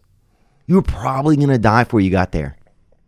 Had to be all. They're just throwing bodies off the back every week. Bodies off the back. Yeah. Yeah. Let's get another question right here. This looks like it's from Louisiana. He says he knows you, Tom. Tom, Theo, what's going on, guys? Tom, I know you're thinking, this black guy looks Oh, that's Steve from Cincinnati. Well, I opened for you in 2015 in probably the worst comedy club weekend ever at the Toledo Funny Bone. I'm sure you remember the feature that ran over was real disrespectful. You heard that he was dating so-and-so. I want you to tell that story because it's really funny. But Theo, I do want to hear your worst comedy club experience. Keep up the funny, fellas. Gang, gang. Steve Mack. Remember him? I do remember him. I just remembered him. I do remember him. Was he a bad guy? Was he not a bad guy? He's a nice guy. Was he a bad feature? No, he was talking about somebody else. Oh, he was. Yeah. So I remember. Here's how I remember. I remember that dude was dating a nurse. He married her. He married her? There you go. Remember that. So what happened was, this actually happened to me twice at the same club, which is absolutely outrageous. Mm-hmm. The day of the show, the first time, like I see the feature who's booked for the weekend. I'm meeting him for the first time. Nice guy. He's like, oh, I got a call. Something happened with my wife. I got to go home. I got to leave. I can't do the weekend. I was like, okay. So the club, I'm like, oh, I have a friend who lives like an hour from here. Let's just have him. And they're like, oh, no, we already booked somebody. I'm like, this just happened. Like, how do you have somebody? I mean, I would prefer my friend to come in there like, no, you can't.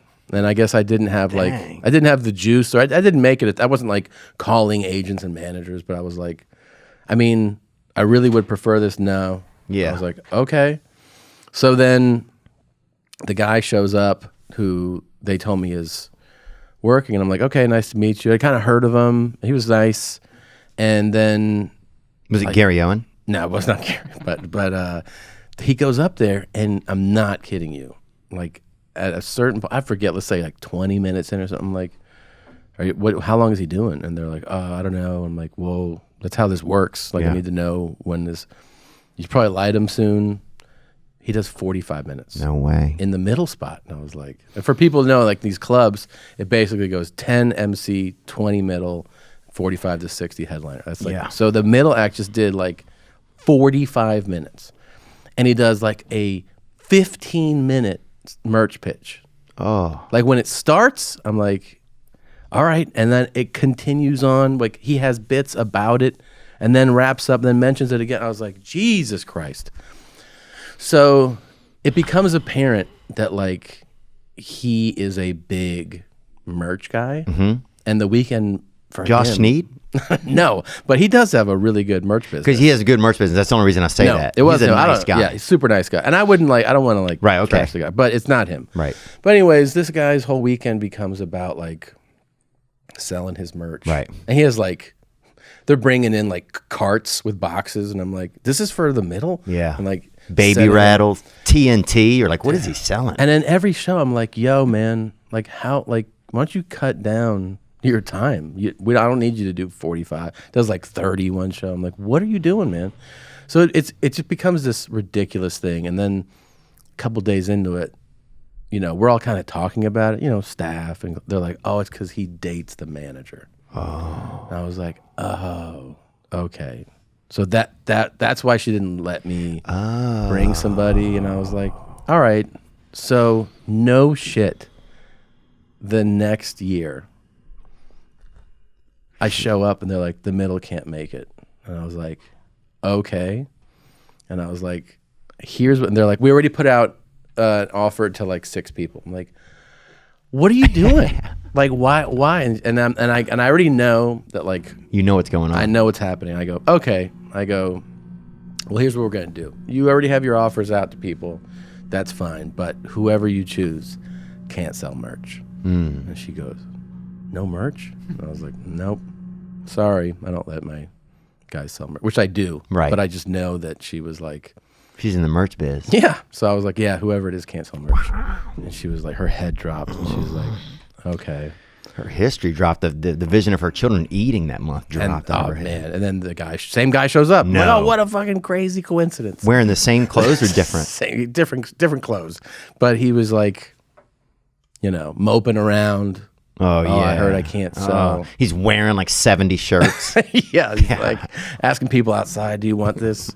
And then I fucking go into the lobby and his merch is in the club's official section. Yes. I'm like, what the fuck? It was one of the most bizarre experiences where I'm like, why don't you just come out and say what you want? Yeah. You know what I mean? Like, you just tell me. Right. Like, I want my boyfriend to work it Yeah, if we I want my can. boyfriend, and it's important to him to sell this or whatever. But like, when you pretend like it's not going on, like if you're gonna Yeah. beat around, I'm not gonna help you out with that, And so, God, that would make me mad. it made me furious. And they're like, "Will you go back?" I was like, "Yeah, I'll go back. I'll go back for 110% of the door, Yeah. and half of the bar sales." Yeah. And that's the offer. Go ahead and set Take it it or up. leave it. Yeah. I'm trying to think of mine. I went to. But he was great. Yeah, Steve Mack's a good guy. Steve was great. 2 beautiful kids now. I went to. I was in Louisville and they had, and I'd try to get the. If the audience gave me $100, right? Mm-hmm. I was gonna urinate in one of the speakers on stage, right? What? Yeah. How were you fucked up? I mean, I was having a few cocktails. Okay, so this is like when you're yeah, partying. I was just though. drinking. Yeah. So we only got to about $80, right? So anyway, I got off stage. I'm outside. There's some people like saying, "Hey, dude, we're going to this. We're going to a house party. Something you want to come?" And I was like, "Only if my boy can come." And I look over, and they had an urban guy, in like a Louis Vuitton kind of jacket, like kind of like a black urban guy. Okay. And so I said, "Only if my boy can come." And I pointed at him. Right? I don't even know this guy. Okay. And they're like, "That's your boy?" And I'm like, "Yep, that's my boy." So next thing you know, we're all in a limo. This guy happens to be homeless, right? Or not, or doesn't know where his home is, right? More that kind of guy. Okay. So anyway, we're all going to this party, and I walked right over to him. As soon as they said, "Yeah, he can come," I walked over to him. I was like, "Hey, dude, you ever been in a limo?" He's like, "No." I'm like, "You're coming with me. Just no matter what, pretend you're my best friend. That's it." And was he good at that? Bro, so good at it, right? We get in the car. Because there's people that can't take that direction. They don't know what to do. He immediately, dude, Yeah. was like, "Oh yeah." He started naming people. He actually was a little too good. Right. He'd be like, "Oh yeah, you remember Wallace?" And I'm like, no, nobody cares. Everybody's just drinking. Or he'd be like, yeah, Yvette died, and I'd be like, ah. Yeah. But anyway, we get to the party. We go in the house. It's like this kind of fancy party. A lot of people were there. Have been like maybe at a wedding or something. Mm-hmm. And we're there like 4 minutes. I hear people scream from upstairs and hear a window break. This guy went into the coat room, stole a bunch of purses, jumped out the window, and fucking Your took boy? off. Yeah. Holy shit. That's pretty crazy. That's pretty crazy. And I was like, man, when bro, I did Louisville, he's changed a lot. Did you do the club that like 5 guys owned it together? It was like, I don't remember. It was Louisville downtown. That's all I remember. Louisville Improv is what I did. oh, okay. All right. No, so that was one of Joel's clubs that they ended up closing. There was another club that these dudes owned to get like friends. Mm-hmm. And one of the dudes was a recovering addict, but his main choice was crack. And he had like a very addictive. He's Hufflepuff. Boy, I was fucking sniffing door. You feel me? Yeah. He's definitely Hufflepuff, and he was addictive in every sense. So he was like, "You like this shirt?" It was like a blue shirt. I got 12 of them yesterday, and I was like, "Okay, man." So we had eaten somewhere across the street, and we were like, "Oh, they had this really good dessert there." And then he was like, the next day he was like, "I tried it. It's so good. I bought 16 for everybody here." I was like, "You are out of your fucking mind." Right? So then when it comes time to settle, he's like, "Yeah, it was a great week. We'd sold out the shows." He's like, "Can you guess what you're getting?" And I was like, I don't guess. I know exactly what I'm getting." He was like, "How do you know?" I was like, "Well, we have a deal. So since all the shows were sold out, I know the amount of tickets, and I know the ticket price, and then I know the percentage. So then I know exactly what I'm getting." Yeah. And he was like, "Really?" And I was like, "Yeah, dude. Like, that's how this works." And he's like, yeah. he goes, "Well, write down what you think it is." I go, "I don't think it's anything. I know exactly what it is." So he's like, "Well, how much?" Is it Mark Summers? Yeah, I'm Who like, was the guy whose club this What are is? you talking about? So he gives me a pen and paper. I write down the exact amount. I go, "It is exactly this amount."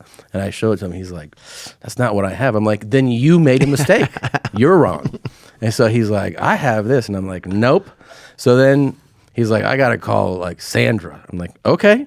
So then Sandra comes up, and she just like works at the she's venue. all coked up, probably. Big blonde teased hair. yeah. He's Big like, tits. "Tom said that he's supposed to get this, and I have this." And she was like, And I'm like, "Sandra, listen, there's nothing to debate here. It is definitely this." And then she looks at me and she's like, He's like, "I guess you're right." Writes the check. I was like, "I'm never coming back here again." Wow. And that's like a venue where like I immediately took that check. I was like, "Drive me to a bank like right now, because this is not going to clear on Monday."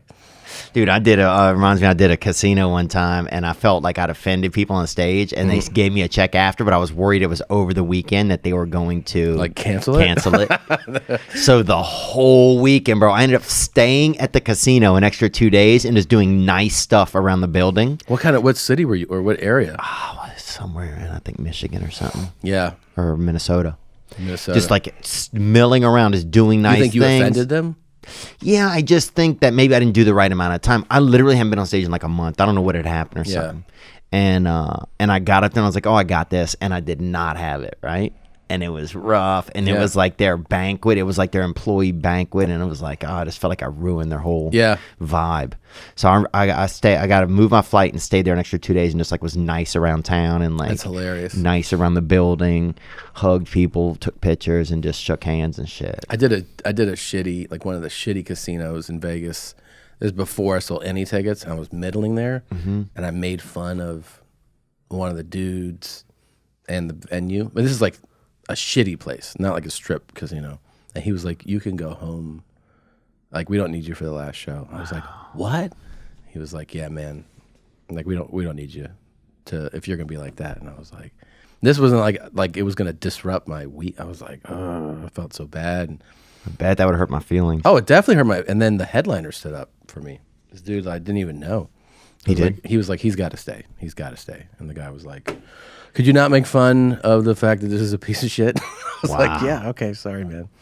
Because I was just doing it. I wasn't doing it to like really rip on the place. Yeah. But like we all know we're in a shitty place right now, Yeah. right? Like you guys know. Like here, where this you're building at. mean? No. I mean, Oh, the casino. oh. Yeah, like Yeah. in other words, you're like we're Yeah, nobody's pretending this is. This is not the Bellagio, Yeah, right? this We is all know fucking that. Reno. Yeah. This is bad. Yeah. We all made bad choices. That's why we're here. I'm just talking about that. That's crazy, man. What else we got? We got your boy right here, Nick Diaz, has a question. What up, Theo? What up, Tom?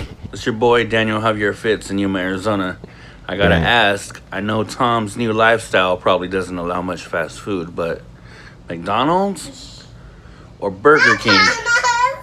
Not Donald's? My daughter says not Donald's. Gang, gang. Gang, gang, bro. It's not even a debate. Yeah, McDonald's. It's McDonald's. Yeah. What is Burger King doing? I mean, come on. They've really dropped the ball, man. Dude, you remember they used to have the little thing where they had the pictures of like the handicapped kid wheels or whatever their characters used to be like 20 years ago or 30 years ago?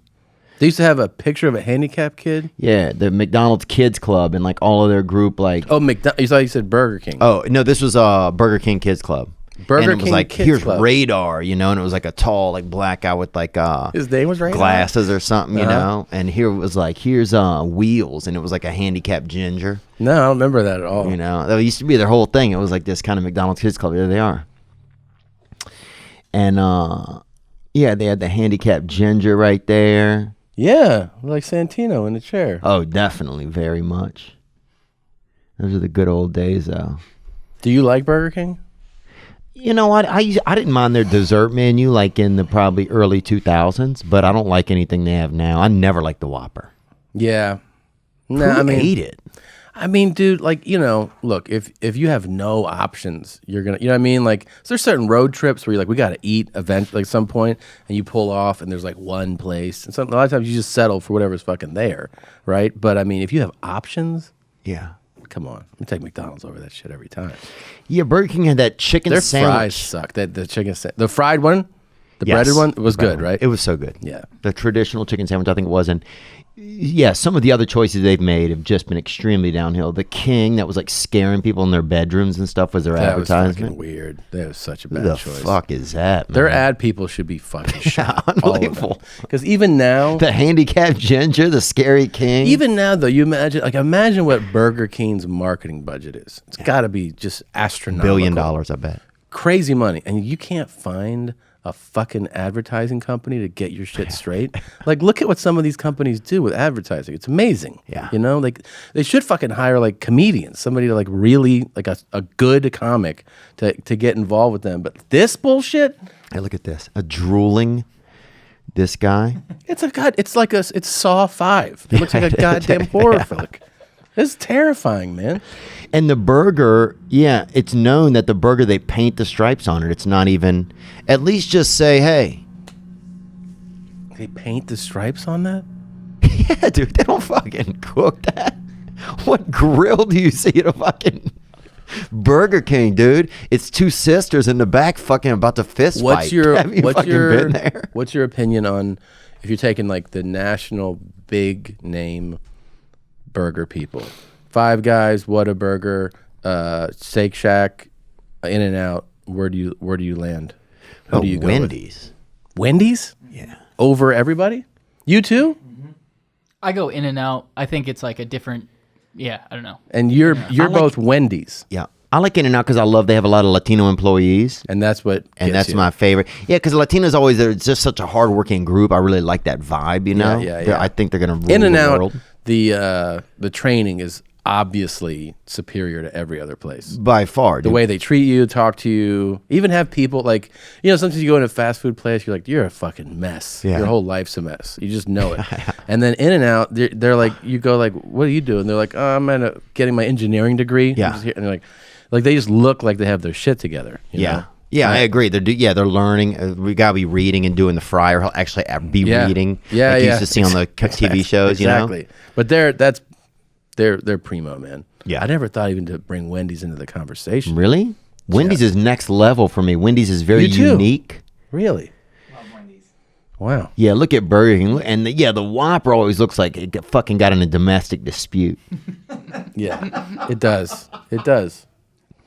Part of the reason I picked that question is because I wanted to hear if the McDonald's I wanted to hear about your McDonald's sponsorship and whether or not that was real. Yeah, that was real. Yeah. So they sponsored us, took money away, and then came back and then made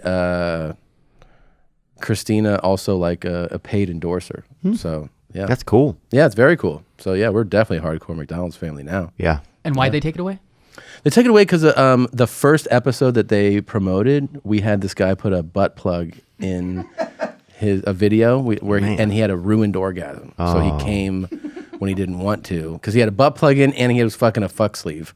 And so he was like trying it out and he was like, oh, fuck. Sounds like a real outdoorsman. You know what's really crazy? The same guy is on a new Netflix show called like Scam City or something where it's like a... He's an actor? No, he's giving... It's like a real show, like almost like a news piece show, like a 48 hours Dateline show where it's called, I think it's called Scam City, right? And it's like, this is it. He's in the first episode. He might even be in the trailer. If you press play on that, Connor Woodman. So this is like, because it shows like reenactments and then it has real accounts of what happened. In other words, somebody goes. Oh, okay, I see. Somebody goes. There's no trailer when you press play. It's just the first episode. Oh, the first episode. Well, he's in the first episode. He's talking about his experience in Buenos Aires, and so he was like, I was down there, and like the guy scammed me. That guy, did it. Who tells that story of his experience is the guy who put the butt plug in and had the ruined orgasm. His name is Pete. We call him Uncle Terry. Danny Brown calls him butt plug cuz. That's him. BPC, huh? That's him right there on the right. That's him. Oh, with that bigote, huh? That's the dude. He's been reviewing sex toys and he has one where he has a dildo on a gun. Oh gosh. You know, like on huge machines. Yeah. And he put that in his ass. He does wild shit, you know. Do people your ass is kind of like the last kind of staycation, I feel like. Like I don't like to kind of Yeah, no. I think if you're putting stuff in your butt and you're not running across a border, dude, then you're fucking you're wasting time. That's what I say. It's really, I don't know, man. You ever put things in your ass? No. When I was young, I did, like when I learned about that I had an asshole. Yeah. But not as an adult. No. This thing that he puts in does not seem like JV squad shit. Oh, it's wow. advanced. Really advanced. And McDonald's was not cool with it. Oh, yeah. It's like hiding a fucking crab leg in your sweater. You know, that, that's Go like, Knowles. Yeah, go Knowles, man. Here we got a nice fella right here. Theo, my man. This is Tony Segura, coming at you from Oregon, Ohio. Calling in to ask Tommy Sugar what his biggest influence was. You know, you two are one of my favorites, so just wondering, gang. He said, you two are one of my favorites. I respect that. Yeah. Indecisive, but confident about it. Yeah. Yeah, an influence. I guess like stand-up wise, it's so many. I think it changes based where you are in your life. You know, like as a kid, I mean, the first thing I ever saw was Bill Cosby himself. Wow. That special. And then I think I thought that was really cool, but I think my mind was blown when I saw Eddie Murphy. You know, like when I saw that special, I was like, what the fuck? And then, I mean, I used to go in our basement to watch Def Jam when like Martin Lawrence hosted it. Yeah. Because that felt like, you know, like a sneaky thing you're not supposed to be watching, you know? Like my parents wouldn't be like, yeah, put on Def Jam. I was like 12, 13. It was crazy. Yeah, it was so much fun when TV and viewing something was like something you had to sneak into. And those before the DVR, like you had to catch it live. Yeah. You know, or VCR record it, but... And you had to hide that tape and give the tape to your buddy. Everything was so much more top secret back in the day. That. Me too. That. Every day you were like a detective. You were like you were a CIA. You were a middleman. All the good crimes are done, man. Everything now there's cameras everywhere. There's not gonna. It's even harder to con people. Like all that shit was back when it was before the digital age, man. Yeah. But you can't even be really that good of a criminal anymore. I don't think you can. I really don't think you can. I don't think we're gonna have any. And get that high out of it. You just can't even get that high out of it anymore. You have to be like computer driven criminal. You know what I mean? Like I logged in, I'm a hacker. I broke into this guy's account and fucked up his world. That's Right. the crime. Yeah, and it's not even that great unless you're doing something crazy, unless you're going to Russia, you're getting the jewels, Yeah. you're doing this, unless Yeah. you hack into, Bill Clinton's playing, Apex Legends, and you hack in and control his character while he's doing it, and he's on Twitch. Like, it's like, how are you going to get to any... I just don't know how you're going to keep it that interesting. I know. Mine would be this guy, Jerry Clower. If you can bring up a picture of him, it's Clower. And he's out of, he was in the Southeast region, but he's from Yazoo City. Did you know who Killer Bees was? Mississippi. I have heard of Killer Bees. It's 2 women, right? No. It's not them, no. This is my guy right here. Jerry Clower. Real legend right there, too. I feel like I was influenced by Rip Torn, who just died. Oh, yeah. A lot of people loved dude. him. Love Rip Torn. I love John Candy. As a kid, I mean, he was like just great at all of it. I only mention him because he's like a Southern comic. And, I heard about him. I thought it was 2 women. Dominated that region for a long time. Did he? Yes. Like they don't even have any Southern comedians anymore, really. In No. Hollywood. Out here, no. I mean, like on tour, I guess Rodney Carrington would be considered one, Oh, yeah, right? that's He does right. he does music and comedy. Ron White. But it's Ron been like White. 25 years since they've taken like rural white comedians or anything like that. I feel like. Yeah, there's not that many. I mean, I guess I wouldn't know, but like I found out about Killer Bees 2 years ago, Yeah. and because I was doing a club in Nashville, and they're like, "Oh, his son is working with you," and I was like, "Who are you talking about?" I had no idea. They're like, "You don't know who that is?" I was like, "No," and they're like, has been a staple of the South for like 20 years, and like can sell out anywhere in that area. Yeah, they have another guy like that, the Raging Cajun. Yeah. John. Yes. Man, his last name is I skipping think me right now. It's just been so long since I've seen him. Raging Cajun also had a Carville, James Carville. No, the Raging Cajun comedian, Raging Cajun. Yeah, if you type that John in, it'll come up. Morgan. Yep. He's good, man. He still is good. I haven't seen him in a bit. But man, I mean, you talk about entertaining. Did I hear? Did you ever hear that his wife was a lottery winner? Yes. That's true, right? His wife won the lottery, and you cannot get divorced after that. And then he saved somebody from a burning building one time. Wow. Saved a life. So. What about Robin Harris? Do you remember Robin Harris? Young black woman? A black man. No. ROBYN. I'm thinking of Robin right? Harris. That's Or on no, it's IN? Maybe that's it. All right. Stern Show. No, you're right. You spelled it right, I think. Yeah, that's Robin Harris right there. Oh, yeah. Bebe's Kids. Remember Bebe's Kids? Yes. So that was his. I got to watch that. Dude, his crowd work was other level. Bar none, huh? This dude was a savage. You were done. You're toast if he fucking picked you. I got to watch him then, Robin Harris. Robin Harris fucked people up, man. Hilarious. Most hilarious dude. Yeah.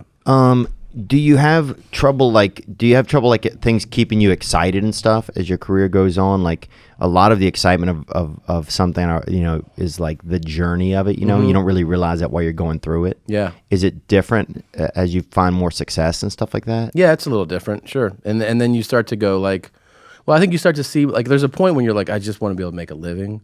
Right. And then you go, what truly excites me? So that becomes more of a reality. I think the further you progress.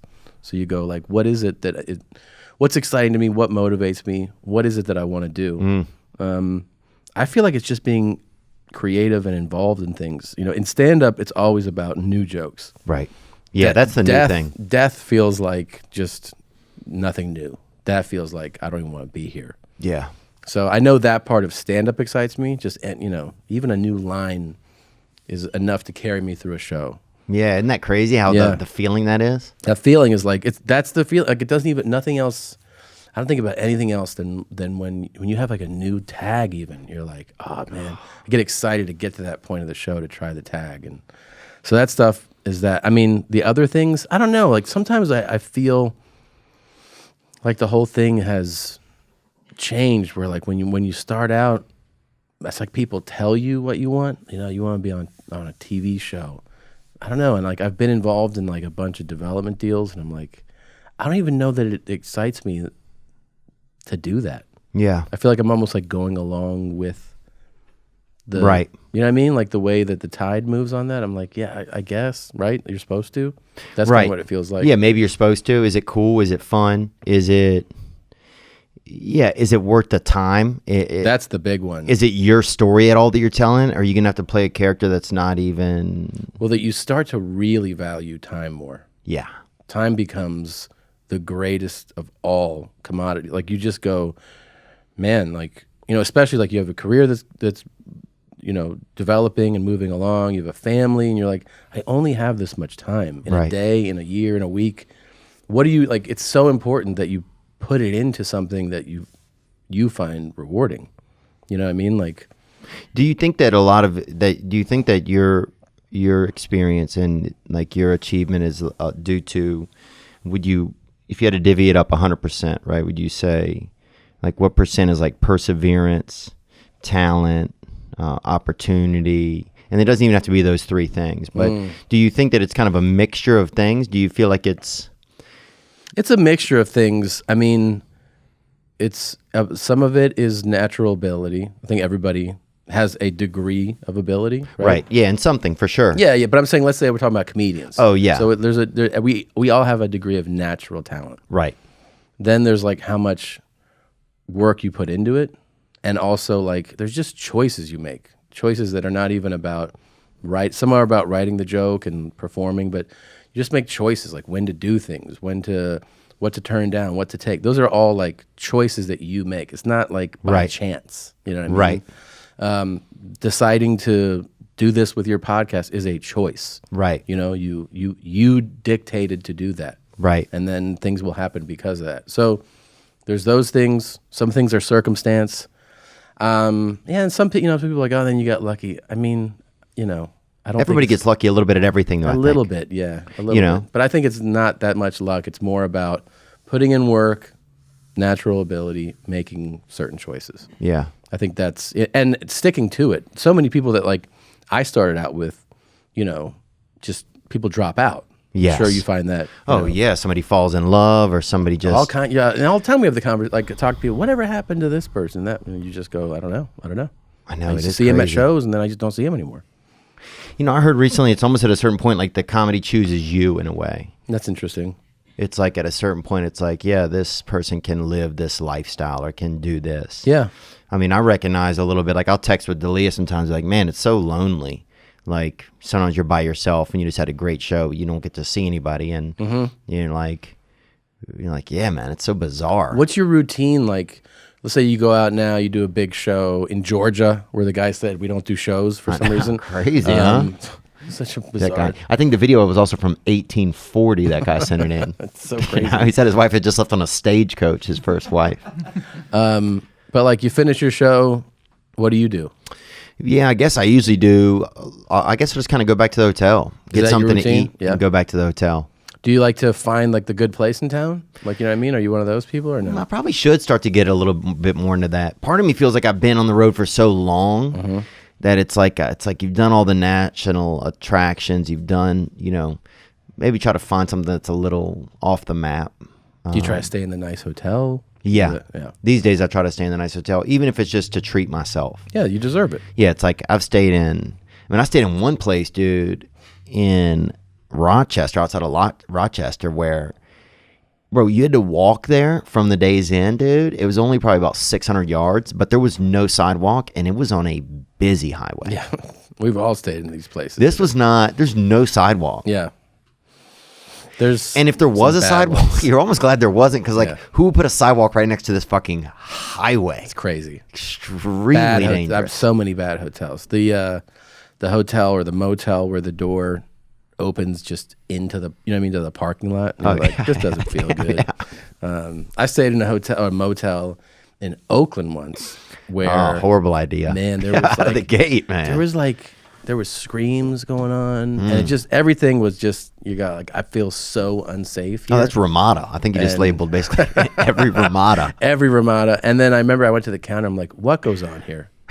What goes on here? I asked the lady at the front desk. She goes, I don't know. I don't know. And I was like, I got to get out of here. She was like, yeah, probably. Yeah, probably so.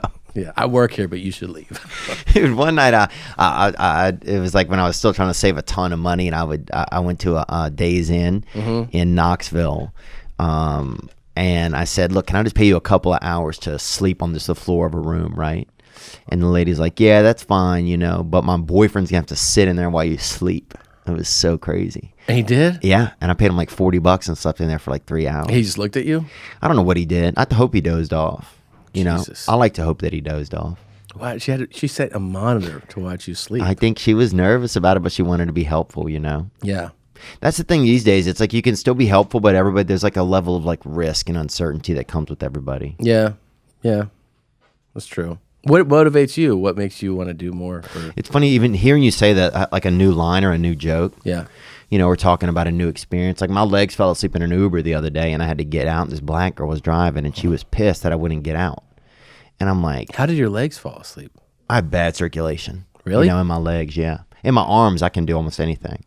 But so it's like the next thing you know, it's like, I got to get out, right? Mm-hmm. And she's like, I already accepted another passenger, and it's like, my legs are asleep. Yeah, dude, yeah.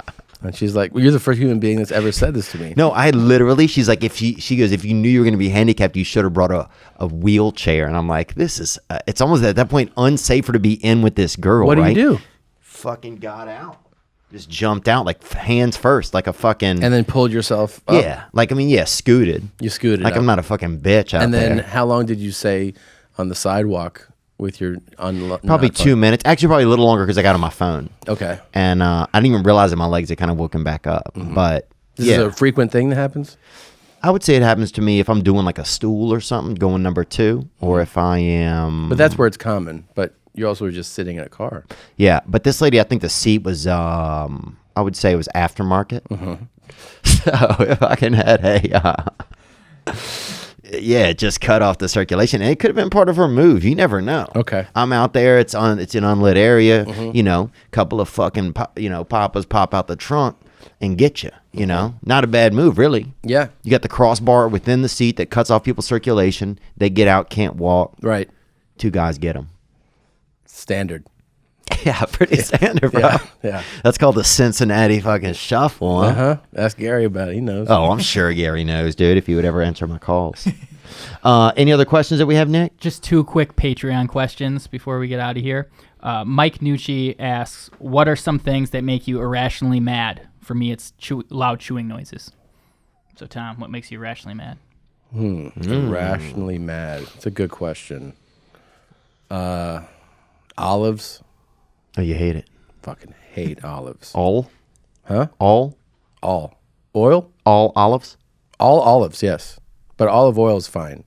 But an olive can fuck itself. I don't like it at all. I don't like raspberry, like flavoring. Mm-hmm. Like a raspberry's fine. Yeah. Oh, yeah. Raspberry drizzle? Ugh. It's fucking disgusting. That's gross. I wouldn't be friends with anybody that's into it. Yeah. Like, that's how much it upsets me. Anybody's just sneaking around having some? Yeah. Yeah. No, Jeremiah Watkins eats that shit, I think. But see, I don't like him. One of his parents, his parents was did I think cake deco or something. Yeah. So he's into those piping. He'll just pipe that shit right into his mouth. I mean, the loud chewing. I get, yeah. Or anyone who's like really clearing their throat a lot. Yeah. In public where you're like, come on, man. And you're like, dude, what the fuck are you doing? Like, guys doing with their teeth. Oh, yeah. I was in a steam room, and this guy was like, I was like, you get it? Did you get it? Dude, I was in a self-esteem room, and it was just a bunch of people just trying to feel better. Yeah. I think one of mine, this is funny that I thought about it. One of mine is, like I'll walk in a bathroom, and I can't help but smell in the air if someone's pooped in there recently. Mm-hmm. And it bothers you if someone does? That always makes... It bothers me that I can't go in and not check. I got you. Yeah. Like, even if I don't want to check, I'll walk in and be like, I'm going to breathe naturally in there, but I'm not going to breathe to smell if someone has been in here and do it. I sometimes walk into a bath and I check myself. I go, fuck, man. I get like upset at how much it smells like shit. Oh, yeah. And I'm like, where do you want them to shit? You're in the bathroom. Like, they're supposed to shit here. Yeah. But I'm still mad at the level of shit. Like an airport, you're like, motherfucker. Who's coming in here? And then they're all like, this is a bathroom. Like, where you shit. I'm like, yeah, but come on, man. Yeah. Check your diet, bro. This is terrible. Let's get upset.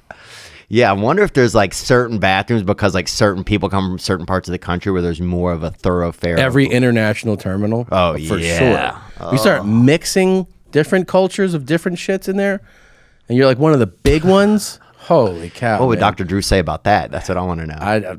I'll ask him. I would definitely ask him. And also, when rich people don't let their dogs fight each other, that shit fucking gets on my nerves. Yeah. You know, there's some rich people. Like I live in an apartment, but there's some rich people that walk their dogs around me, and I can hear the people will argue, but not let the dogs fight. You know? Oh right. You want them to be able to scrap a little bit. The dogs want to fight. I'll tell you what makes me the most. Now that you said it, makes me the most upset. I fucking hate people like this. Yeah. Anybody with money that drives a sensible car. Yeah. I want to fucking absolutely choke out in front of their family. I hate that shit. Like how sensible? Like what do you? Like a guy with $10 million who's like, I love this Prius. Like, fuck you, yeah. dude. No, you don't. No, you don't. Yeah. You were raised here. You live in this world. You know your options, and you're gonna go for like the sensible. Well, it gets great mileage. Is that really your concern? Who cares? That it gets great mileage, or do you want to have fun when you're on the road? Yeah, don't be a little hoe. Come on, I fucking hate it. Dude, men that wear bike helmets, bro. Dads that wear a bike, any sort of safety helmet, dude. Yeah, I'd safety rather be at helmets. my dad's funeral 200 times Than see us than safe. at once Yeah. see my dad come home safely to dinner with a fucking helmet on. And an elbow pad, like in case I hit my elbows or my knees. Dude, Yeah. I'd rather see my dad beat my mother than come home with an unbruised spouse Yeah. with fucking elbow pads on. It's the worst. I agree. That shit makes me mad, bro. Anything that's like real wimpy shit. Yeah. You know, like they used to have this basket on the back of a bike and you would sit on there. And my mom used to carry us. She would ride the bike and fucking carry us Carry with it. her other arm Yeah. and go on bike rides. Like it was just a lot Did you play more sports? chill. No, not that much, dude. But I fell off the swing set one time so fucking hard that I was a legend, bro. You know what I'm saying? Like I pretty much got all the trophies Swung for that. up? Yeah. Oh, swung up as high as you could go. Swings dude. are fucking fun, man. Now that I have kids, Yeah. we have a big ass swing set in the back. And Pretty cool. The best. You forget how much fun that was. It's such an easy way to have a blast. Yeah, and then you really start kicking, and you're like Yeah. up. Oh man, And that one time you start to let your legs out a little bit and then Yeah. you fuck it up and land on your back. it sucks. Yeah, but it is still fun. It's fun. Yeah, it is fun. That's like before they're like you even heard of like bungee. That's the precursor to bungee jumping and shit. Yeah. It's like swinging parallel to the fucking ground. That was like first, second grade when you learned about those toys. I remember Yeah. getting out in first grade and they had swings, but kindergarten playground didn't have them. I know. And it was like, whoa, you can use Remember, you see your a own swing. a slide that turns for the first time because there's slides. Like slides are great, and then you see it turn, and you're like, Yeah. this shit goes in a loop. It's like realizing you can date sisters. You know, you're You like, can. damn, I can. Yeah. this thing's got a little twist to it. Anything else, guys, you want to hit with Tommy Sugar right here? We got one more good Patreon question, then we can get him out of here. This comes from Tom Frederick. He says, Tom, you have maybe 3.5 years before you die. Who do you want out of these 4 choices to raise your kids with Christina? Chris D'Elia, Theo Von, Bobby Lee, Andrew Santino. None. Fair question. 0. Really? You fucking guys? You out of your mind? Don't include me with that pack of. Wait, it's Chris? Okay. Who else? Andrew Santino. Bobby Lee and Theo. Okay. Well, you and Bobby are immediately off the list. Okay. And I'm up all day. Then, so I would. What? The How are debate. those two guys? The debate is between Santino and D'Elia. Unbelievable. So let me see. I mean, D'Elia's got more money. Yeah. Be able to. You want them to love the kid, though. But here's the thing. I mean, I got to think about their future, their education. What? What about if somebody's actually going to care about them? But that's the thing, though. He actually was very sweet when we were When? like a year ago when When his doesn't make a dent sweatshirts hit fucking $2,000 in quantity sales in one day? probably Yeah, probably. he bought very nice thoughtful gifts for the kids, and I was Did like, he this is somebody who's really? thinking about kids. I was like, this is very thoughtful. He was like, yeah, just congrats. Wow. That's So nice I of was him. like, for this ridiculous hypothetical that would play into it. Santino, I know wants kids. I mean, Drinking problem. I'll give you one up over Bobby. Okay. That's obviously like I would choose Bobby. Yeah, Bobby's a fucking if I want war them- veteran that didn't even serve. Yeah, I mean that's an immediate like needle in the arm. It's I'll like, drive Bobby to VFWs around America and watch him get his ass beat, dude. I don't give a fuck. so Bobby's last. Okay, Then- good. I just argued my You're way in third. Okay.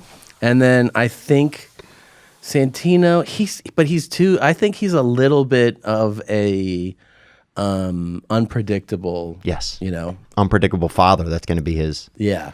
His And that documentary. temper's got to be, I don't want them seeing that every day. Oh, fucking punching holes in walls and shit. And, Every time I see his wife, I kind of look at her like, you're right. Yeah. Yeah. Yeah. And everybody so knows, slip that's her a- some gauze. It's a lot of eye makeup, Yeah. So Crazy, huh? Yeah. Wow. You guys Oh. going to an event tonight or something? Or, Yeah. No, just a new shadow came in. I just figured I'd paint it on like Yeah. extra thick for today. Wow, blackface, huh? Just Yeah. for a night out at dinner. Yeah, just something different. Yeah. Yeah. So Santino, second place. Yeah. Yeah. So Wow. I guess Chris. Unbelievable. Yeah. Sorry, man. It's okay. I mean, I'm just. Look, Bobby's lying. last. Why don't you just fucking I know celebrate he's that? last, dude. Yeah. But that's so easy, bro. That's like beating a fucking. Bobby is a throw pillow that occasionally does things. Okay, there's no difference, bro. Yeah. Bro, checking for bone? Nothing, bro. I spent 40 minutes feeling his body for Nothing. any sort of bone or infrastructure. He's so funny and such a bizarre dude. Yeah. So bizarre. He might be the most bizarre when I really think about it. And it might, you know what, because you're kind of like this too, where sometimes I'm like, the fuck is this person saying, Like, I'm like, are you doing a bit or are you being serious? Like, you have a little bit of that. Yeah. He has it to a degree where I'm like, is this really you? And then I sometimes walk away being like, no. Like, I think that guy is really like that. Yeah. Where I'm like, you're this close to being institutionalized, bro, Oh, yeah. with Bobby. Oh, he's got autism, dude. He's got that jaundice autism. That jawtism, they call it. Yeah. He's got that frico de gallo, bro. You feel me, dog? He's got that wild salsa in him. So you gonna fucking work on the Spanish or what? I am. Dude, it would make my life, man. Yeah, because my father grew up down there and his whole family was missionaries down there in Nicaragua. Mm-hmm. And so it'd be cool to go down there and do some fundraising tours or anything, even if we just did 3 dates or something. For me, it'll be probably about 4 or 5 years till I'm, can speak applicably. So But- start. Yeah, start. Yeah. Watch shows in Spanish. You watch Narcos? I'll be there. Yeah. I'll do it. Watch that whole series, man. It's all in Spanish. Bro, if one of the shows is in Colombia, dog, It'd be awesome. you fucking have my funeral down there, papa. Yeah. No, we can You do know? it. Yeah. Oh, yeah. El Rey de los Ratones. Oh, yeah. Yeah. El Rey de los Ratones. Thank you so much, Tom Segura, for being here, man. Yeah, man. It was a lot of fun. Congrats on the new space. Looks great. Well, thanks for the inspiration, man. I mean, you guys have, whenever I got to your studio the other day, I was like, wow, this is a vibe in there. It's a vibe. Yeah, this is one too, man. This is really cool. Cool. I like this. Thanks, man. Gianni the Twink picked You this picked this? out. Yeah. I thought you were gonna say he made this. I was like, God damn. Yeah. He plays intramural sport. Wait, where are you guys from, by the way? I'm from La Crosse, Wisconsin, Okay. and lived 8 years in Minneapolis too. Okay. And I'm from Rhode Island. You're from Rhode Island. And Gianni is an actor, and Nick is one of the best podcast producers, I think. That's nice, man. Congrats. Amongst other things. They do other stuff. Nick plays basketball across the street sometimes. Where did you live in Minneapolis? All over. I mean, mostly by campus. I went to University of Minnesota. Okay. And then worked at Acme for a couple years. You did? Yep, You yep. really? Mm-hmm. I didn't even know that. Yeah. Wow. When you guys did your whole tour in China, that Yeah. was like big news at Acme and stuff. That was the year I worked there. You were there? At Acme. Wow. Yeah. That's cool, man. I love Lewis. Yeah. Yeah. I've never been to that club. What? Hands down. Best. I mean, it's either one or two, depending on who you ask, if they've played it. Who was one of the most unique people that ever came out to see you perform? Or somebody that shocked you that... That was like at the show or something? Yeah. I'm trying to think, man. I'm trying to think of a good one, too. I don't have an answer, really, but... Did Tyson ever come to one of your shows? Tyson came to my show in Pittsburgh. Yeah, Wow. that was pretty wild. I mean, Tyson Chandler? yeah. No, it's weird. I mean, to be like hanging out with Mike Tyson in the green room. Mike Tyson. Yeah, Oh. yeah. Wow. Like, to like and have him just like hang out and smoke cigarettes in your in a green room smaller than that room, and you're just like, what's up? And like, How many white dudes would it take to jump Mike Tyson now at his age? right Beat him? now, Yeah. depending on the type of dude. What about you and me? Oh no, we would be dead. We would be dead. I wouldn't be do dead. it. I wouldn't do it. No, I think if there was like maybe eight people, maybe. But also, you know that like he's gonna throw like 3 haymakers that take out 2 people each. And some two dudes are never going to be the same. Oh yeah, special type of brain damage you get Yeah. from that kind. He can still. I saw him. You know, he like showed up at a gym. He's not in the same shape, obviously, and he was like, yeah. He was just like he was throwing hooks on a bag and like that right there. That hook he just threw. Mm-hmm. Oh my God! Do you know how that would devastate you in ways that? Look at that shit. Yeah, my neck. I have a bad neck too. Oh well, yeah. I mean, it would just be permanently bad, man. Oh, you think it would feel good, kind of getting hit that hard a little? You wouldn't remember it, so maybe like, do you remember what life was like before that hit, like that kind of thing? But yeah, no, it would fuck you up so badly, man. I remember Willie D was at a show I did in Houston, you know, from the Ghetto Boys. Mm-hmm. That was like a number of years ago. I'm trying to think. I bet that was cool though. It was cool to know he was there, and then Yeah. they're like, he left. I was like, that's cool. Yeah. Nice to have met him. I mean, they're like, yeah, he was here, but he definitely left. He And you're like, left, yeah. Okay. So you don't know whether he liked it or not. Gloria Estefan went to one of my shows one time. Really? Yeah. Where? And left. This was in Miami. It was probably about 10 years ago. Dude, wasn't that like a fun Coke place when you were heavy into Coke? Yeah, I think everybody's idea of me having a Coke was basically me buying Coke up at the Comedy Store and just doing it back at my apartment. Like there wasn't it. I didn't have like fun times where I was like in Cuba So you were like sitting alone, on a beach. sad, Yes. doing Coke. It was like Doug Stanhope without the girl with the blue hair, you know, without the yeah. little side apple, you Little know. bingo. Yeah, bingo. Yeah. It was beautiful too, and so was Doug. But it would be like, yeah, it was just somebody by themselves just doing Coke, Yeah. just touching a soft wiener, just looking at, you know, escorts on the internet, negotiating with escorts, pricing them down. I mean, I'd price like $10 or $12. I mean, it got to the point where it'd be 8 hours. Were you having them a lot? No. No. Never was having them. Just negotiating. Never had. Just like trying to work out deals. Oh, dude, yeah. Yeah. I So mean, he was like just- bartering. Yeah, it was basically like the fucking. That's your Latin influence, man. That's what that is. Yeah, it was like Latin's basically like always the bartering. fucking sloth of Ball Street. Basically, I was got like, you. just a shitty animal. You're like, I just don't want to be taken advantage of. Yeah, that was it. I don't want to spend, you know, $325 seems crazy. You know, it's 7 about a.m. 300? I'm a Yeah. handsome guy. That would always be Yeah. my thing. Like, Yeah. how about cut me some slack? I'm a handsome guy. You would tell them that? Yeah. It was just like a. Will you send them a picture to verify? They're like, No. No. I would send. Sometimes I'll do that little sketch thing once that thing came out on Yeah. your phone where you could Uh-huh. sketch something and That's what I would look draw it. like. That's cool. Last question. Yeah. Do you still masturbate any ever as an adult after you get married and stuff like that? Yeah, are you out of your mind? Of course. Yeah. Yeah, all the time. You don't jerk off? Oh, I jerk off. I jerked off probably more recently than you would imagine. But I'm just wondering, do people still do it when they get married? 100%. Yeah. Do you feel bad when you do it? Like, oh, No. I'm keeping this from them, No. No, I think it's just part of like regulating. your body? Yeah, of course. Sometimes, you know what I found? Like, I know somebody who jerks off like before shows, and I'm like, ugh.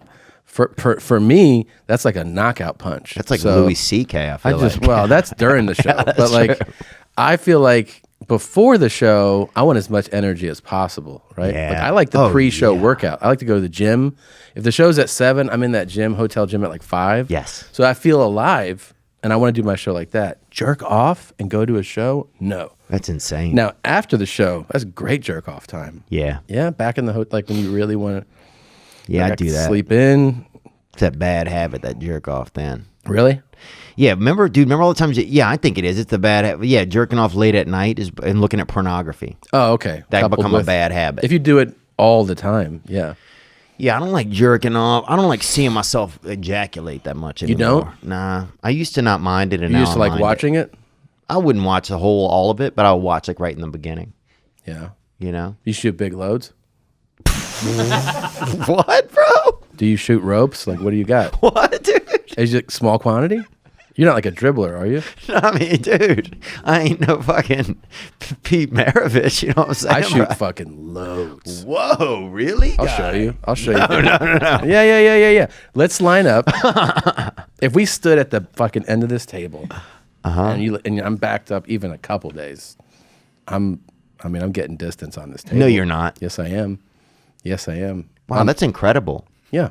I mean, and yeah. also, like, you know how you have like pumps, right? Like an orgasm is like, it's like your dick goes like, dum, dum, Yeah. dum, right? How many do you go through, you think? Like, count them out in your head.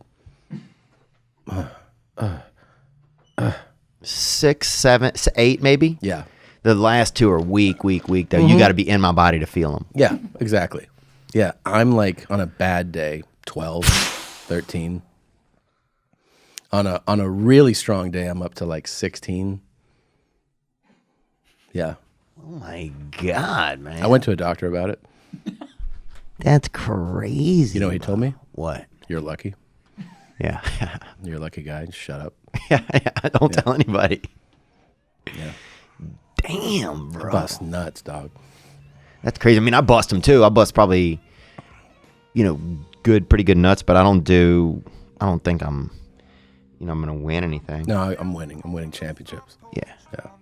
I could give Peter North a run for his money. I could, yeah. It's good stuff. I could give Mae West a run for her money, I bet. I bet small ones. Tom Segura, thanks for being here, Yeah, man. thank you for having me. Yep, Tom Gate begins, guys. Oh, fuck, I didn't even bring up Chihuahua Gate. Now I'm just floating on the breeze, and I feel I'm falling like these leaves. I must be cornerstone. Oh, but when I reach that ground, I'll share this peace of mind I found. I can feel it in my bones, but it's gonna take a little time for me to set that parking brake and let myself unwind. Shine.